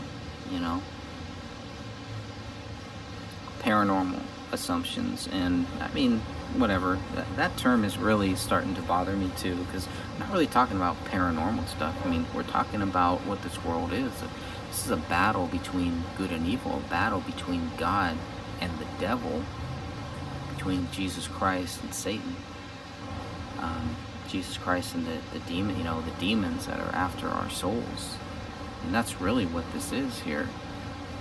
And so maybe I'm looking for signs for my own speculation, but things like this really stand out here to me as a Christian.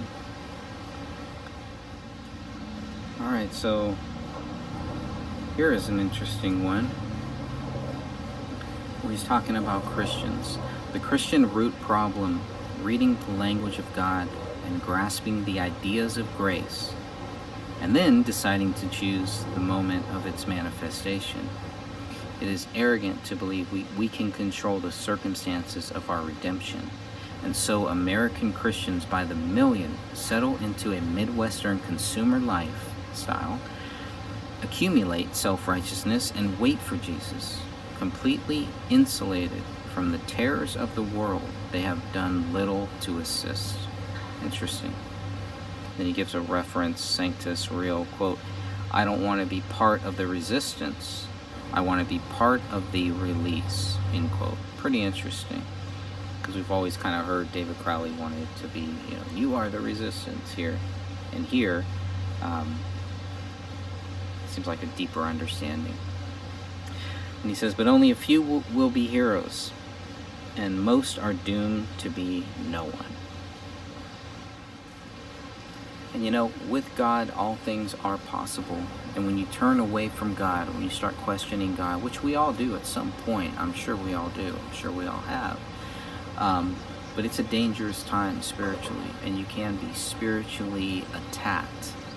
Obviously, we can all be spiritually attacked at any time, but when you take off the armor of God and start looking elsewhere, that is a very dangerous thing. It's a very dangerous thing here. Now, just to be clear, when I talk about the paranormal stuff, I talk about, I really believe paranormal activity was part of what happened here. Not even that would prove David Crowley guilty, right? Nothing of that mind, but I think there can be, a paranormal element, a strong paranormal element to this case that still involves David Crowley not being guilty. It's not an Amityville horror type thing where, the demons told him to kill everybody, so he did. Not that type of thing. That would not explain so many different things. So that's why, I haven't put too much focus on that. But obviously, I think one of the reasons why some people shy away from the paranormal activity is because they think that, that will help prove David Crowley was guilty and killed everybody, but it doesn't. It really doesn't. The paranormal activity, from my view, actually shows the opposite. It actually shows that there are some paranormal elements, paranormal people, paranormal things going on that were involved in this. That would that would warrant a cover-up on so many different levels. Anyways, all speculation. Anytime you get into the paranormal stuff, take it for what it is. But just when you're looking for the evidence of the paranormal stuff and you find it, which is what I find in some of the stuff here, I'm not just going to turn my back on it. But at the same time, it doesn't help me understand why they think David Crowley is guilty. It really doesn't. Because you would still have so many other things if he really did it. You would still have a lot of things that would show that David Crowley killed his family and then killed himself. And we just don't see that here. But I do believe there is a paranormal aspect to this. But here's what he says. When he says, God is an abstraction of the mind that I believe with my heart. That's where it's like you're replacing the real God with something else.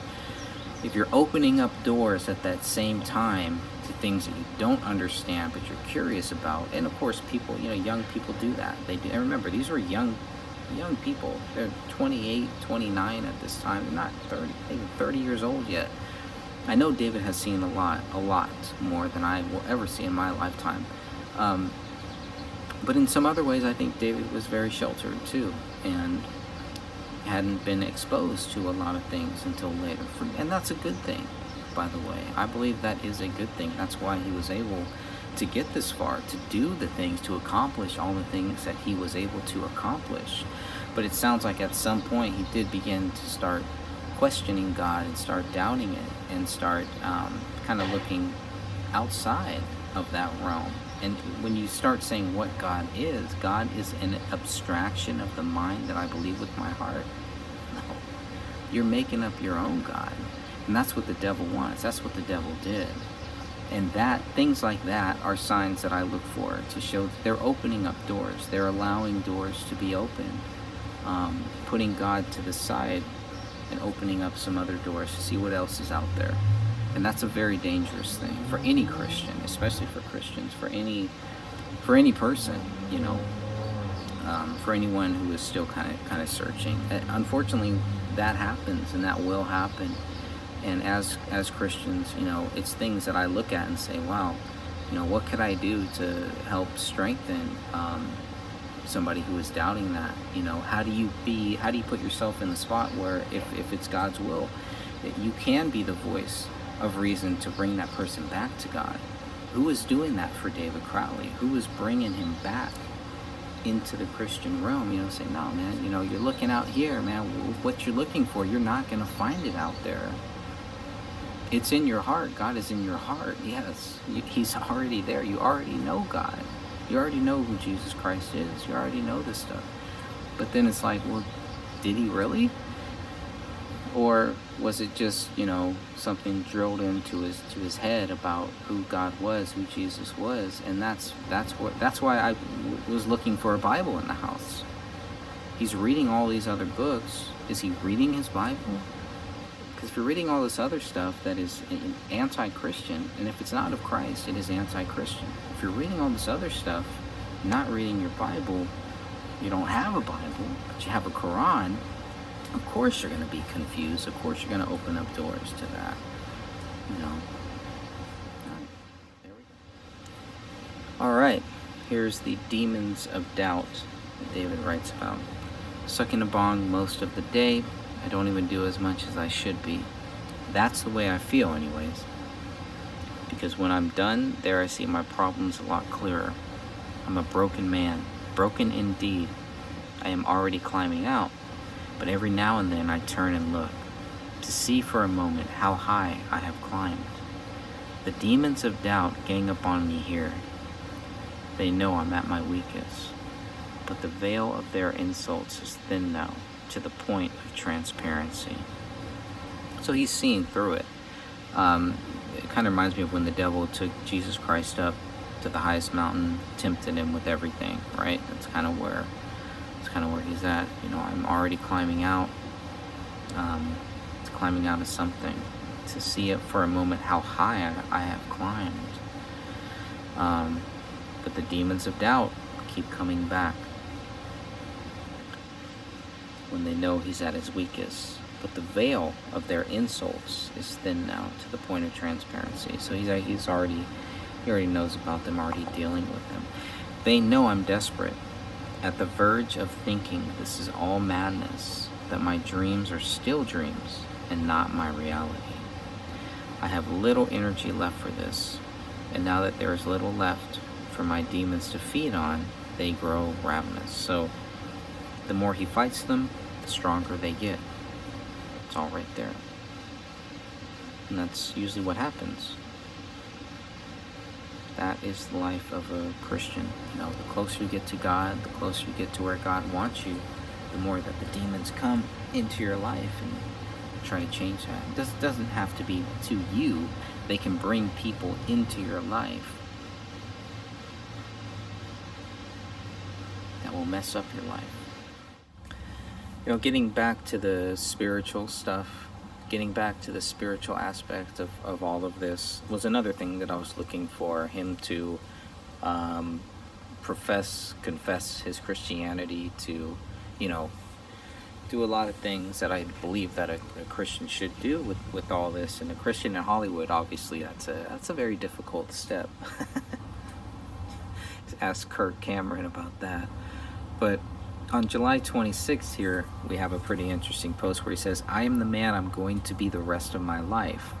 The impact of what I understood today should resonate with me forever if it is not the cessation of all godly intervention in my life. It is at least the high summer with only winter to look forward to. So that was pretty interesting too. Only winter to look forward to. Which is, that's it. At the end of winter, he's dead. So, but it's a pretty interesting statement. You know, the godly, of all the godly intervention in my life, you know, he still has a strong connection with God. Reading this post, you can see that there's still a strong connection with God. I just hope it's a real God. I hope it's the right God, the one true God. But July 26th, it's a pretty interesting thing, a pretty interesting day. But the impact of what I understood today, and it doesn't say what the impact of what he understood today is. So what happened on July 26th? What is so special about that? And I guess we will continue on because after all of that, it gets a little weird still saying on July 26th. I'm going to talk about sacrificing on the altar of karma, and then the study of myth, right? Because myth is that big key phrase here. As when it was written on David's laptop, I have loved you all with all of my heart. That was a note, and the title of that text writing was myth. So here's what he says on July 26th. I can see that. That's where she'll destroy me. I have enough bad karma for to see it manifest in my true eternal wound. The strangled relations with my child, whose childhood I figuratively sacrificed on the altar of my success. The damage may well already be done. Already it fades. The sun shines. Will I remember? The power of the gods withdraws as the new universe waits breathless for the stroke of my pen. Study myth. This is your task. What you do with it is your reward. Well, kind of weird, kind of creepy, right? But study myth. This is your task. Yeah, I don't know. Then figuratively sacrificing Ranya's childhood on the altar of my success. These things can be interpreted so many different ways, so I really try to keep my interpretations to myself as much as possible. Obviously, it's not very easy. When you read it, there's no way you cannot take put your interpretations and your thoughts and your views into what he's saying here, but that's pretty interesting. Just a lot of weird stuff whenever we talk about sacrificing figuratively or not. I mean, I don't know. It just sounds like it's more of him just kind of being outlandish a little bit. I don't know. But a little dramatic maybe too. Alright, and we're back to the paranormal stuff. This is a post from July 27th. Sunday, July 27, 2014 at 10:23 p.m. And this is what he writes. Kamel will have to write about yesterday. I don't know that she will. There were physical effects, deep understanding stretching my mind past what my body can tolerate. And apparently, I read something that Paleo watched float away. Such a weird thing to say happened, but well, I don't know how to write about what I know. It may take a few days. I hope Kamel writes about what she saw happen. The kid? Get out of her way. You live longer. I don't know what to write about. Much is changing. Words themselves look different. I will conquer my Crowley in my lifetime, but too late for Ronnie to make a clean break. So whatever this curse, this family curse that David feels like he has, it's definitely affecting Rania. And it's latching on to her. This is all speculation on my part. This could be, again, part of the physical manifestations, the paranormal activity that this family is experiencing. And course you're not going to make that stuff public. That's not going to help you get a Hollywood deal. It's really not, you know, at least in the way that we would hope. You get to the point where you're offered to sell your soul to the devil. That's another thing. I don't know if that's what happened with David. I do believe that they were seeing things. It looks like, from what David is saying, the dog watched something, quote unquote, float away. So something happened on July 26th, once again, is what it seems like. A paranormal experience. Just a guess, but I mean, he doesn't know how to write about it, and you could see that he doesn't write about those experiences that we've heard about, those things that have happened. But it does seem like it may be more related to David's side, whatever it is.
Okay, back to some of the maybe spiritual stuff here.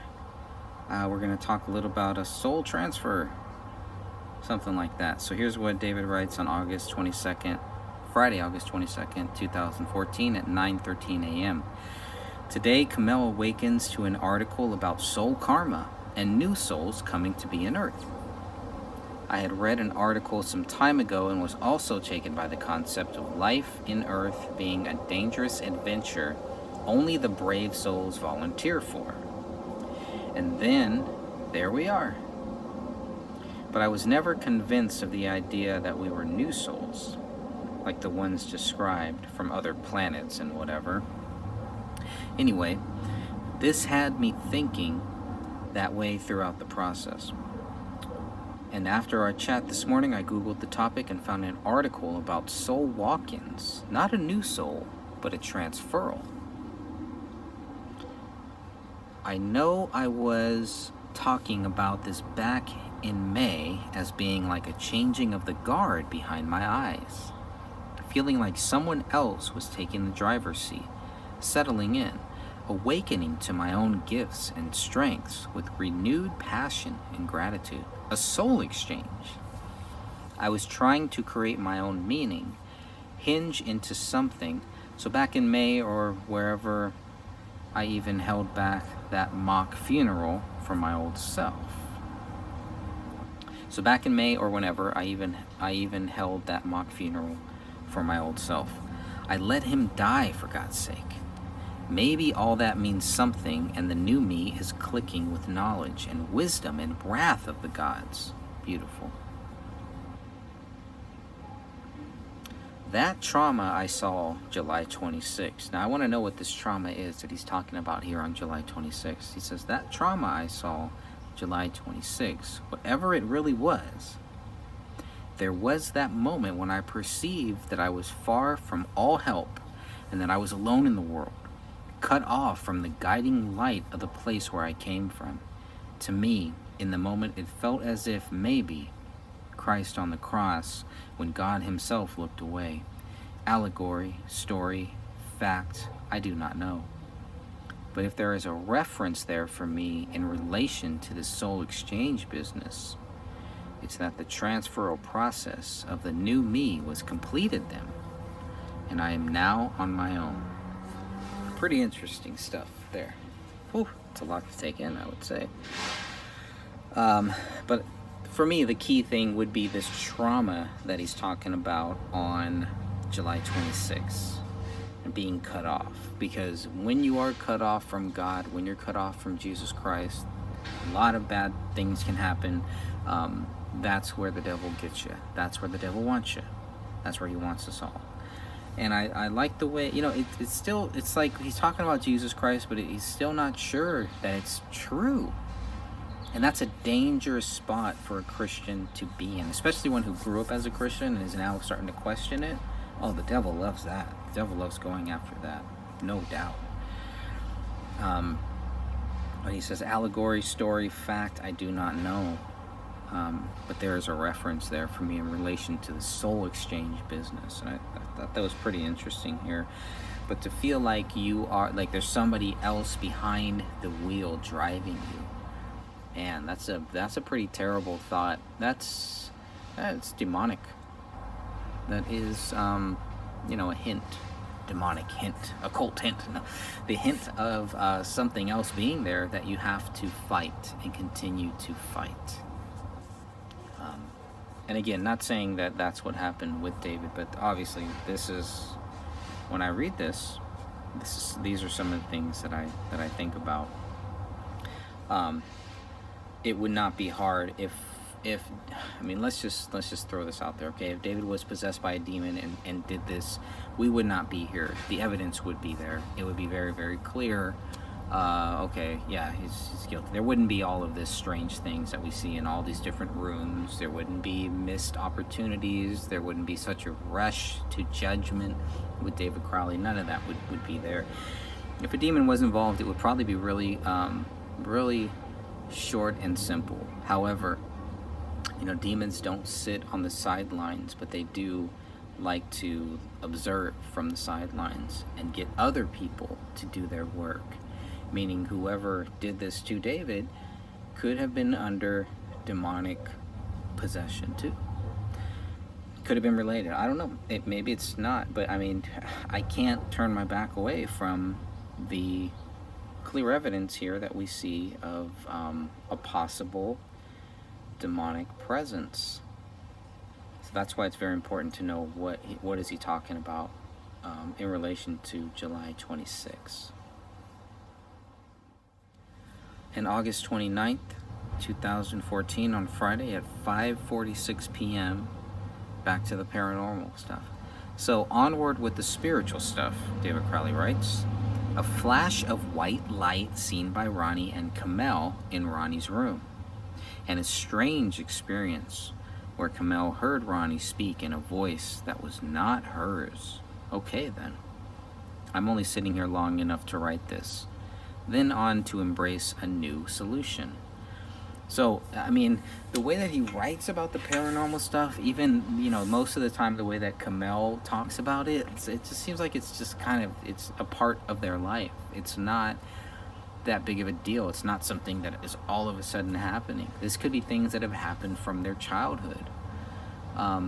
If you ever want to, talk with somebody who has experienced these whether you call them paranormal, spiritual stuff, talk to Catherine. We did a whole show, my friend Walter Bradley and I, we did a whole show. I think Walter was in that one. Anyways, we did a show where Catherine was talking about some of the things that she has experienced in her life. These things are real. When you hear people talk about it and they're so just calm and so collective, it's pretty interesting. And the way that Catherine talks about some of this stuff, it sounds like David is talking about this stuff in the same way, and for the most part Kamel is too, except for that one audio recording where you could tell she's clearly freaked out about it. And this is the August 29th one. So there's several dates where these things are happening, these paranormal things, but this is something that is not mentioned that happened on August 29th, where he says that a flash of white light was seen by Ronnie and Kamel in Ronnie's room. A flash of white light in the daytime. It's paranormal stuff. And he's just like, okay then. And then of course he talks about the time, you know, that we've covered in the paranormal podcast that we did, this special episode, which I never put on YouTube yet. I really need to one day put that up there. But where it's Kamel talking about how she heard this thing, and you know, it was up here, Ronnie was down here, and that article is, you can go to my website, thegraystage.wordpress.com. On the main page, you'll see that there's an article, I believe it's called Paranormal Activity, and it covers the 3 paranormal activities that we learned about, or we heard about, or were talked about in Eric Nelson's film, A Gray State.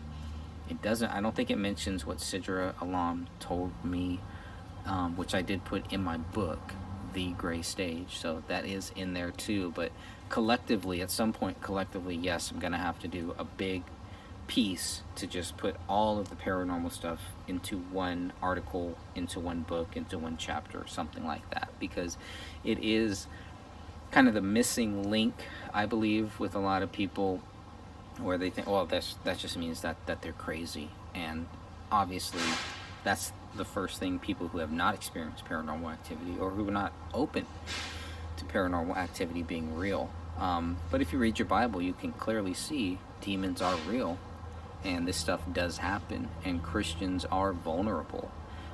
People that are of God, loving people, good people, people that the devil knows will turn to God at some point, even if they're not there at this point, where they put their stamp and said, yes, I'm going to stand for Jesus Christ. The devil loves to go after those people who are kind of wishy-washy on it, and unfortunately that's where I see David and Kamel. They're kind of up in the air, and they have good reason, and they're very knowledgeable, and you can tell that they're very articulate, very intelligent people. And sometimes the intelligence can kind of hurt you, because Christianity is, you know, it's faith driven. It really has to be something that you accept. And I think that the more that they were open to Christianity, the more that they were, you know, kind of leaning towards God, the more the devil came in and put doubts in their mind. Just my view. All right, now looking at Thursday, September 4th, 2014. This is at 8:13 a.m. and he posts, my past self crawled away to die, and here I am instead. Shedding a new life, shedding new skin, being reborn to die, like Jesus Christ did. I don't know. So we'll see. There's a lot more spiritual stuff here as the days end. What it seems like. Here's another one from the same date, September 14th. This one is at 1:45 p.m. The summer was an inversion. My real life was in the transformation taking place in my subconscious. Large elements moving and clicking into place, like the machinations of an invisible architect in my mind. Building things behind the screen, building things behind the scenes, while I just tread water up top, keeping myself fed and in good health. In good health, in good health, in good shape, everything is good. But then 2 months later, he's supposed to, he looks like crap, you know, he's fading away, he's in a fetal position, he's upset about not getting the movie deal, this and that. You just tell him none of that is true. So that's what we have here for September 4th. Now on Sunday, November 2nd, 2014, 3:52 a.m., he writes, kill this thing and take me. The world is an inverse perversion of light. We are made of it and its weakness, a flashlight in the mind of Satan, but I am darkness. And this is interesting because if you look at the text and then you compare it to another one that is also written on the same day, November 2nd, it's different. So the text is different, or it's not in the big bold thing, and it's also blue. So another one here from Sunday, November 2nd, 2014 at 4:01 p.m. He says, it won't have the privilege of the particulars. The journal and what it is meant to elicit may now be only a mental exercise. So it's kind of weird. Why is some of this in black and white? Why is some of the writing in blue? Your guess is as good as mine.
Okay, and then let's look at Friday, May 16th, 2014 at 8:52 a.m. This is on page 28, and here's what he writes.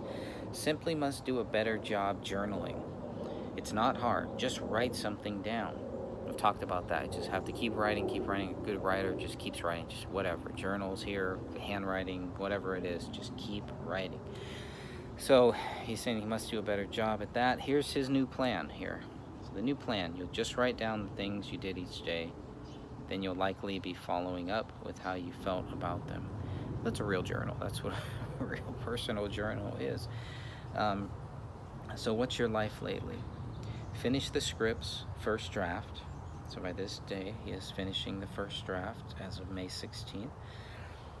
And then he says, planning an LA trip to meet people, big people. So here it is with the LA trip. The trip is happening. The things I am receiving are not you really gifted first time nobody. So I'm going to reread that because I think there's some typos or something. The things I am receiving are not really gifted first time nobodies. So you can read what it says there, and I don't know. Okay, I'll keep going on. So what I have, it's very important to understand it. I built it and knew to understand this accomplishment, and I will never stop building, tinkering, living in shadows. I am always engineering a quiet, comfortable back door for myself so I don't have to achieve. So always kind of looking for a way out, but instead be brave. Face fear. All signs and wonders are in your sight tonight, sweet thing. So sigh it up to acknowledge your gifts and take the stage. It'll be hard and a little scary, but you are equal to the task. You'll make your mark. And how many first-time buttholes get to say that? It's a funny guy.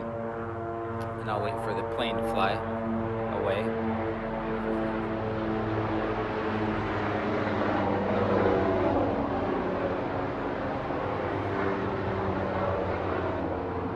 Something going on. They're coming. The police state is here. Okay, still reading page 28. About his mom. So he doesn't talk about his mom too much in here, so I thought we'd go through this. So lately been dealing with mom. Al was in town for her surprise birthday. Missed her flight a few times, so we housed her. Spent a few mornings this week chatting at Perkins and discussing writing and the possible existence of a Crowley genetic ability of hyperfocus and efficiency in work, and how this process will eventually scavenge the body's desire and happiness, skill sets and interests, and consume all passion, add a tribute to the work. As if it were a vociferous black hole sucking energy, and we are merely competent enough to manage this burden for any amount of time. Careful, child. Out there are monsters. Joseph Seaton is your Yon, your Y-O-E-N. I don't know what that means. It's been fun connecting again. Joseph Seaton is in YOEN. It's been fun connecting again. This week I meet with Danny too. So he's meeting with Danny right around the same time that he's planning on this trip for this, to go pitch the Gray State script to MEG. It sounds like he's meeting with other people too at the same time, so that's pretty cool. LA is in the cards of us all. Oh, also, I have been reading How to Win Friends and Influence People, and I am determined to make it my own secret recipe and see it through. So, yeah, Seaton has done some other things. If you look up Seaton's IMDb, you'll see, I forget exactly what it is, but he was a part of some other LA project. We know Danny Mason wants to do the LA thing, but here we have David Crowley, who has a real opportunity, a big opportunity to do something very big in Hollywood. They both know it. At this time, he's reconnected with Joseph Seaton, and he's planning on meeting that same week with Danny August Mason. Lots of stuff. It's a big time. So May is a very life-changing month for many reasons. So he also says, today I'm getting ready for our big trip, but after writing. Did you know yesterday I started compiling old notes and began mind maps for 8 new films? Killer. Gotta pick one and begin research and passionate development. I get thirst would come together quickly, or over one, or overqualified. Anyway, exciting. I'll put thirst together. So I don't know, maybe something called Thirst, it looks like. I know there's a few other projects that he's talked about.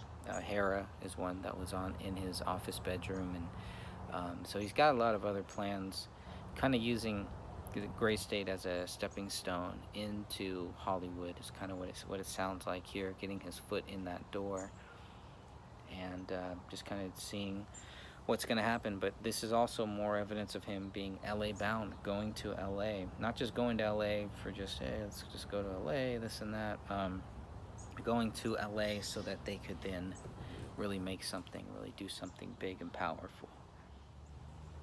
Now, before they get to LA, David, Rania, and Kamel go to Texas to visit Kamel's family. And so he posts here on page 29, Monday, May 19, 2014 at 12:11 a.m.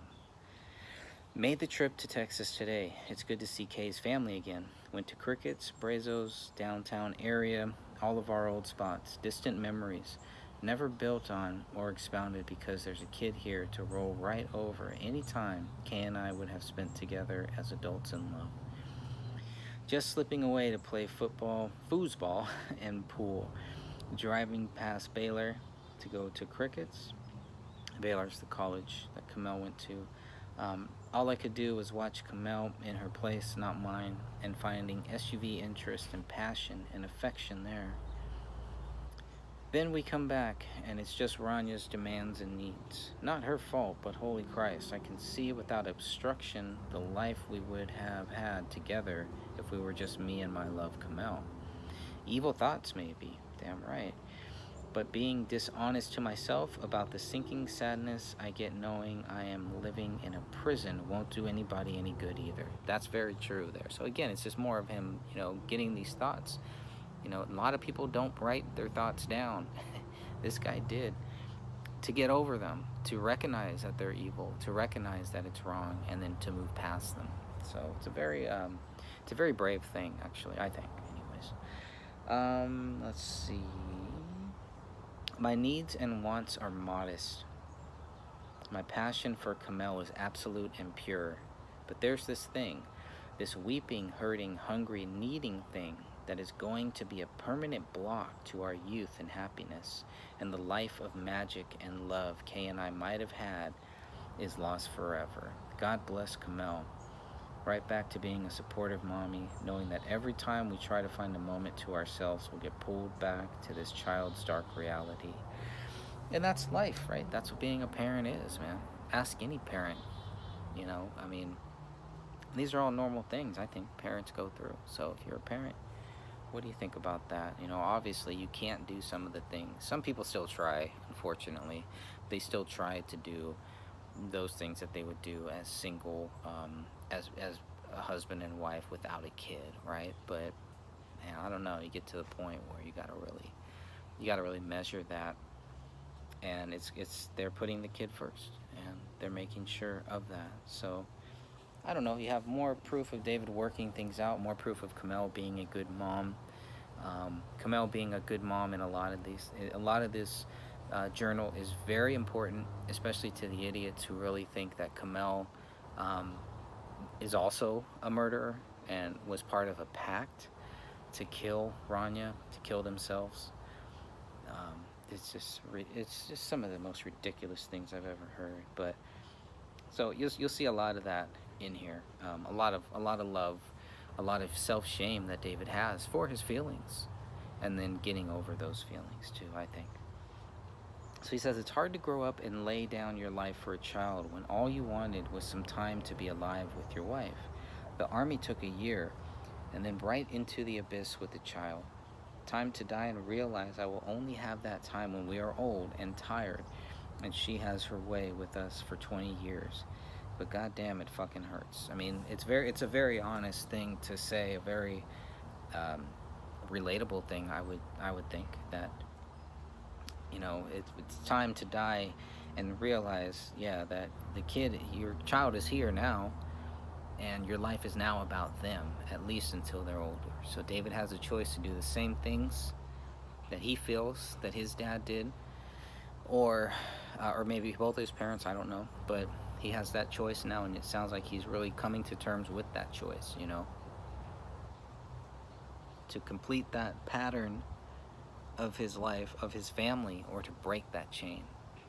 This guy's at a crossroads in so many different ways, not only with the Hollywood stuff, with the friends, the fake friends, you know, with his wife, with their family, with his family, with his daughter, living in Minnesota, wanting to go to LA, breaking away from different things, trying to break away, do your own thing, rewrite the whole script. You know, there's a lot of different changes here happening all at the same time. So it's pretty powerful to see him write about it, and we get to kind of take a glimpse into it as he's going through it. Pretty powerful. All right, and then on page 30 of the Day One Journal from Tuesday, May 20th, 2014, at 4:27 p.m., this is what he writes. I think they're still in Texas at this time. Yeah, it looks like they're still in Texas, about to leave. It says, a hot, slow day, and it seems I'm stress-free. What a strange phenomenon. I've been just planning our LA trip. We are leaving tonight for 4 days in Candyland, meeting a bunch of people. Zach Carter set up all these meetings I got to go to. Gonna think positive, gonna use some of my new tricks and forge a new life. Making lasting friends, I hope, with some of these locals. So I know somebody. A new life coming up, starting now. If I don't take it seriously, then no one else will either. This may be the last day for my old self. A quiet calm before the hot, fast life provided by a career of entertainment. In entertainment. Anyways, Kamel out getting her nails did with Sidra, and I get to take a nap now. Whoopee. A lot's there. So they're still in Texas. They're getting ready. Zach Carter is a big part of this whole meeting, connecting David Crowley with MEG, connecting David Crowley with a lot of other people. Here is what it sounds like too. So they're going to spend 4 days in LA, and he's going to think positive and going to use some new tricks, forge a new life. New here, right? New life. Starting now. Making lasting friends, I hope, some of these locals. So I know somebody. I mean, this is all new. Nothing to do with any of the old guys, any of the old people that were part of the Gray State Project. Yes, they're all being cast to the side. He's cutting them out in more ways than one. I think we can clearly see that. And he's going in a different direction. It's a different road than what a lot of these other guys who were part of the Gray State Project, than the road that they wanted to go on, or whatever they wanted to do. It sounds like it's a completely different road. Or he was able to just kind of break free from it and break past it, you know, like they're all just out for a jog, and all of a sudden David is running. He's leading the pack, and maybe the other guys aren't so happy about that. So that's that for the LA trip, getting ready for the LA trip. Now on Wednesday, May 21st, 2014 at 6:08 p.m., it says resting a little bit before the big meeting tonight. So it sounds like now they're in LA. Yes, they're in LA. You can tell there. Resting a little before the big meeting tonight, Zach's got a couple MGM people locked down to talk GS, to talk Gray State. Wow, that's pretty big. I'm about to get up and iron my shirt. Nervous? I don't know. Definitely not feeling very sprites about the whole affair. This morning's meetings kind of put a sour taste in my mouth, along with the general nasty expenses associated with coming here.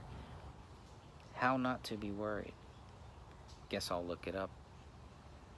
But it's going to be hard getting someone excited about Gray State when I'm running from it as fast as I can.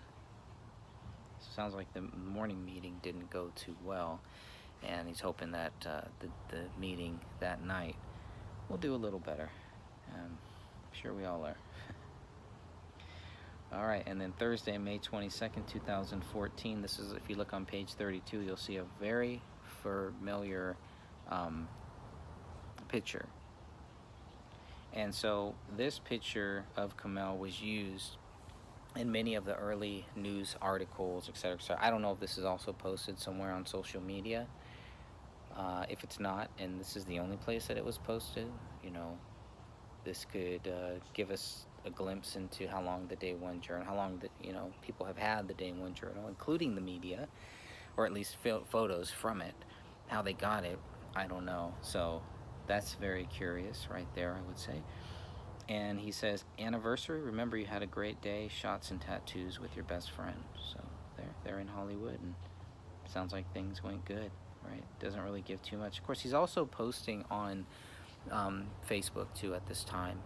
So, you have to kind of go back, okay, what was he posting on the same day on Facebook compared to what is he posting in his Day One Journal? This is another one, if you look on page 33, on Saturday, May 22nd, 2014 at 2:09 a.m. This is what he posts, and it's a picture of his feet up on a railing, probably at the back of a deck, and he says, probably one of the most important days of your life, so it's important to remember it. Met with Mike Boggio and Mike O'Donnell at the Grove in LA. Spectacular meeting, and we are all moving forward with GS production. You need to remember this because you told yourself that the outcome of this meeting would be a mechanical switch. Good meeting means it's time to evaluate your relation with your skills and adopt a more becoming attitude and ego. Well, it happened. It's a dream, man, and you made it. By all accounts, 2 weeks, an option agreement. You fucking made it. You are the professional you set out to be. You did a good job talking to these guys. They liked you. It's the start of something. You need to know this because tomorrow it's all going to seem like hangover memories. Realize what has happened. Remember this, because this kind of thing does not happen every day. 10-year celebration at Universal for 8 hours. Kick-ass job today, man. So he's hyping himself up. He's thanking himself. We had in the sloppy-mentary, it's kind of, we saw something where David was like, saying, basically they made it sound like he was going to trick the O'Donnell and Mike Boggio and this and that and all this stuff. And what you hear here is completely different on page 33. It just sounds completely different. Everything is good. Things are moving forward. You made it, and now that he promised himself that a good meeting would mean it's time to reevaluate your relationship to your skills and adopt a more becoming attitude and ego. So the deal he made with himself, he's got to go ahead and try to keep. And then months later, he's just going to end it all and kill himself and kill everybody else. I don't know. I mean, it's posts like this that do not line up with what you see in Eric Nelson's film. And I do believe at some point Eric Nelson did have to admit that that stuff that was in there about David Crowley, David Crowley was trying to manipulate the mics, was taken out of context. So I think he did have to admit that. And the mics, That's why they were probably so shocked to hear that, because it was not the David that they knew. It was not the David that they were dealing with. And that's because it wasn't really what they were getting, was not really the truth, I think. This is the truth. From his own words here, the stuff that he's saying here. I don't know. I mean, it's a whole nother world. So then he just says at the end, fun facts, Mike O is practicing Buddhist, trying to land a deal with Jimmy Page for a story about some missing money from a tour in the 70s. Mike B manages Golden State, eats paleo, the diet, right? He's on the paleo diet, and has a 14-year-old son in Detroit. So that's what he pretty much says about them. I think this may be one of the last ones regarding that trip. So the trip is, let's see, are they still in LA? No. So then they're back in Texas by Sunday, May 25th, 2014 at 2:50 p.m. on page 34. And he writes, nailed this vacation, busy, but very high class and productive. And then you quit your work this week, so you have a nice long week of nothing else going on but aligning your life and dumping ballast. Good shit, my friend. You will fit your new self well. There is strength in your character and a proclivity for risk and exploration. Bro, plan a pro photo shoot. GR your image, right? Not ego. But play the game. It's okay to feel good about where you're at. It's time. Go earn. Quit being your own biggest obstacle. Learn the craft and info. Look and speak the part. You'll do service to yourself, your future, and the purity of your art. Make this shit happen. Read and learn. The world is your oyster this week, and things just could not be better. How's that for a tangible reality?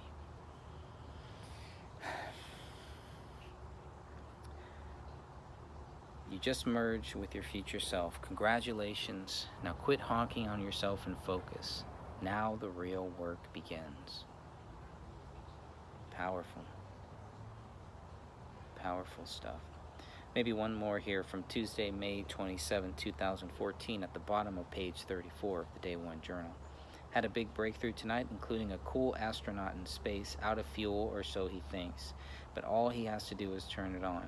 Lose the fear, man. Go with what you know. Be strong, but also curious and a student. And a node all loving. They are fellow astronauts. They are here with you, feeling what you feel. Reach out without fear. Grasp this. Do it now. But look, the path is laid for you. I've but to walk it and claim it, for it's already yours. Go, buddy, go. So that by that time he's at home and getting ready, and it's go time, man. It's go time.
So when David starts this journal, it's really just about writing. He makes that very, very clear on the first page. The first thing he writes in April, on Sunday, April 13th, 2014, at 7:39 p.m. Fear of writing with the question mark. Suppose that's a fear of everything. It says, look, I'm on an iPhone and I don't feel like spell checking everything again. I hope this gets easier with an iPad. This is a life report, since I suspect my feelings right now in nostalgia or reflection might be of value. So the point is to write. A lot of things to be afraid of here. Grades, judgment. This will never be asked or as good as what I used to write. This is the epicenter of fear. I can't even out anything down on paper. So I can't even write anything down on paper. So he's writing on the iPhone, which, like, write. That's what you do as a writer. That's what a good writer does. Just write, keep writing. It's pretty interesting. He's having a hard time writing on paper, though. I'm kind of the opposite. But again, this is where it gets to where, taking myself, my experiences and everything out of this case here. So, but it's really nice that he's just, writing. Now, you'll also notice in the first paragraph, this is going to be another recurring theme of using Jesus Christ's name in vain. And I know to non-Christians it may not be a big deal. To Christians, to some Christians, it may not be a big deal. And for me, it was not really that big of a deal either until I was listening to a wrestling podcast with Stone Cold Steve Austin talking about ravishing Rick Rude, and they were going on a fishing trip. And Steve Austin is just using Jesus' name in vain, God's name in vain. And not purposely or anything, it's just how he taught, that's how he grew up. And at some point, Ravishing Rick Rude turned to him and said, for F's sake, will you stop using the Lord's name in vain? And when he said that, it really made me think about that. I'm like, wow, I wonder if I do that and just don't even notice it, just don't even know it. But so anyways, that is going to be a recurring theme here of him using Jesus Christ's name in vain. And so it's like, on one hand, well, okay, he recognizes who Jesus Christ is, and same thing with Steve Austin. He's a Christian, he's a believer in God. He grew up like that, and that's just, I guess it was something to say instead of saying the F word or using a curse word. But in reality, it's actually worse. But anyways, that's a side note. So let's see, no one believes you except for all the people who did, and so do. It says, I suppose confession is important on some psychological level, but perhaps this will spoil the tone for every following entry. Negative Nancy. Got to soul yourself to see. Anyways. Strengthen the skills, branch the mind, open what is closed. Tendrils. Do you see them? What use? So that was another thing that stuck out to me. Open what is closed, especially when we have this weird thing that's written in his office. Open the rise, right? So that was just a little odd. That stood out to me, obviously. That's why I noted it here. So let's see. Understand, your life will be if you do not lose the fear. And so remember, there's typos and things like that in here. So write every day and expand your craft. God, the world still goes unwritten, and there are no end to the possibilities or combinations. So write all the time. This thing will make it so easy. The Day One Journal will make it so easy, is what he's saying. But you suppose autocorrect will ruin much ere the day ends. It's pretty funny. Pretty funny guy there. So we'll keep reading on here.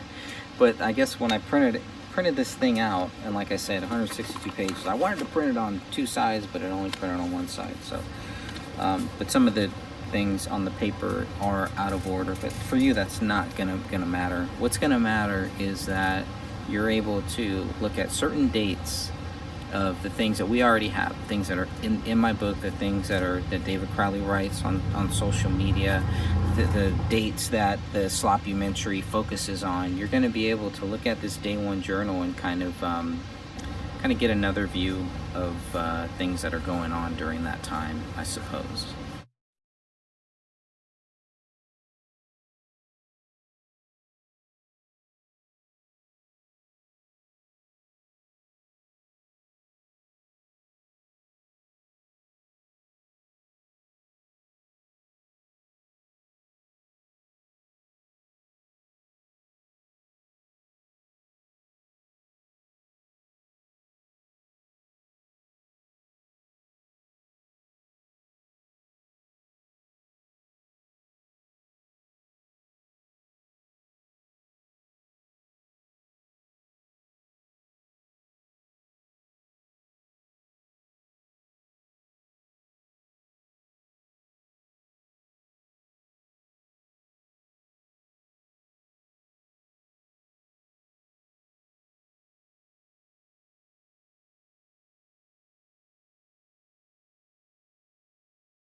All right, now we're going to look at something that David Crowley wrote from the Day One Journal. This is page 23, and this is on May 10th, Saturday, May 10th, 2014 at 2:19 p.m.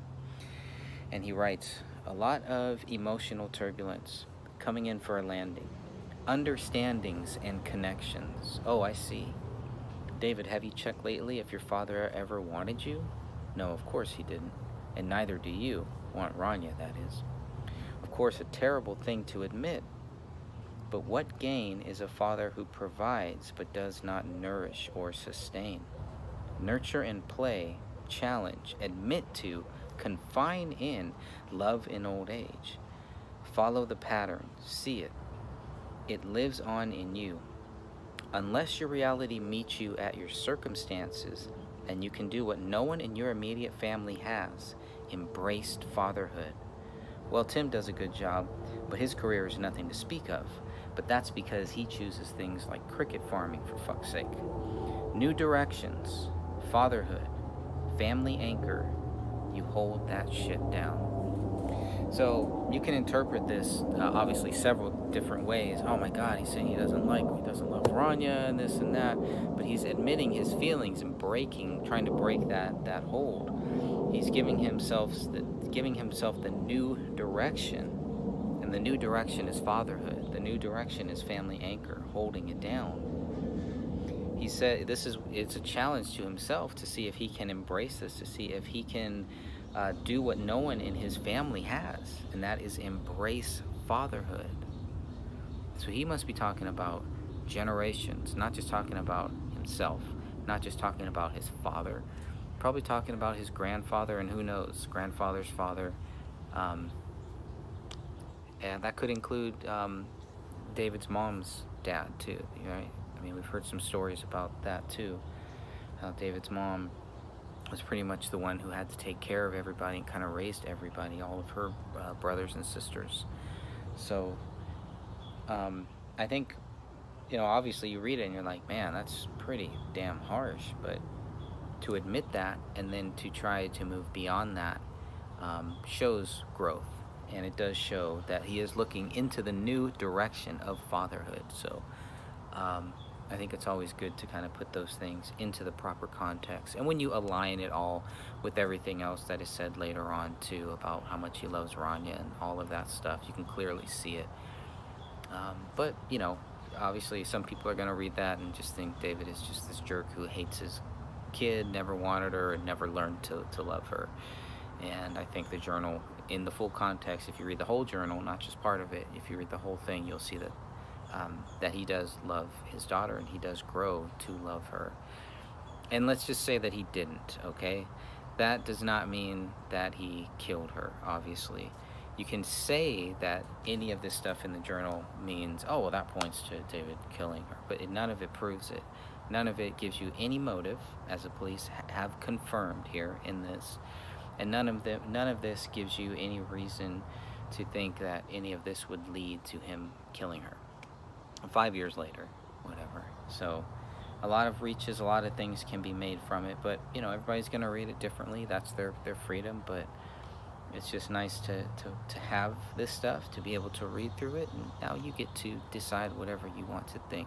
Does this further your view? Does this change your view? Does this make you a little more angry? Because I'll tell you, when I read the whole thing, when I finished the whole thing, I was pretty angry at some of the things that he was saying, some of the things that he was writing. But none of it really made me think, oh man, well here's the proof where he's going to kill his family and kill himself. Never saw any of that. So quite the opposite. There were too many things, quite the opposite. So personality, things like that, the way people live their lives and things, that's that can always be different. What I see, the lack of Christianity, the lack of a strong faith-based family is a big problem. Man, it's a big problem that we all face too. So, but it just reminds me how important it is to really make sure you keep Jesus Christ first, and to build your family, to build everything that you do with your wife, with your kids, all of your family. Make sure that Jesus Christ is the center of it always. he says one of his last posts where he's talking about being cast out of the Garden of Eden. Obviously it's a metaphorical thing or whatever, but it means something. It really does mean something there. So it's pretty interesting, some of the things that he's saying here. So anyways, just wanted to kind of jump in and share a couple thoughts on the Day One Journal. You can feel free to download it. Feel free to look at it, check it out, and do whatever you want with it. These are public records.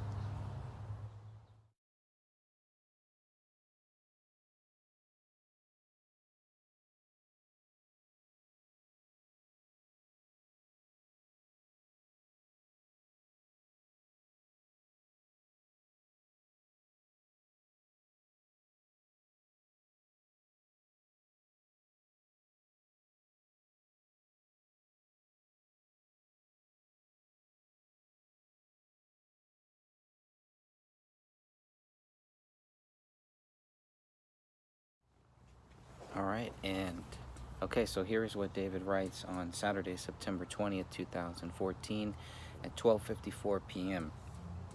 He says, and this is on from the Day One Journal, page 149, and he says, "I do not fear wealth because I was born in it. I do not fear war because I am forged by it. I do not fear the youth because I cultivate one. I do not fear the future because I am drawn by it. I do not block pain since I have taken much of pleasure." So I thought that was pretty cool, about talking about fear and all of the fears that we all have, and it sounds like he's dealing with that fear well. And that's normal. I think it's normal to have fear, and to write about it is good, to help you get it out, to help you get through it, right? How do you get through the fear? How do you get past the fear if you don't deal with it, if you don't talk about it, if you don't get that out? So it's like a poem, right? That's what it's really written, right? I do not, I do not, I do not. So, and that is on September 20th, right around the time when the mics probably at this point have the latest script in their hands. I do not fear. None of us should fear. None of us should fear.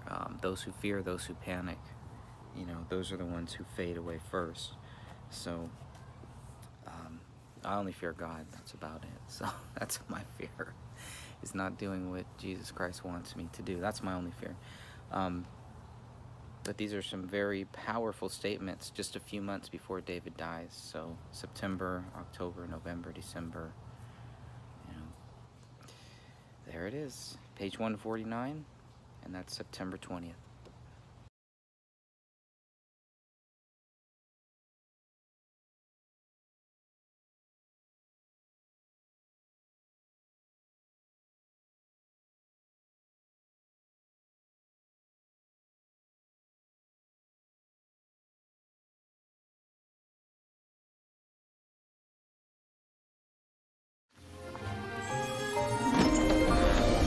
Remember when no dream was too big, and you could fearlessly face the unknown? You still can. When you have a rock you can depend on for life, you'll be unstoppable. Like the millions of people who rely on Prudential for financial planning and investing. Who's your rock?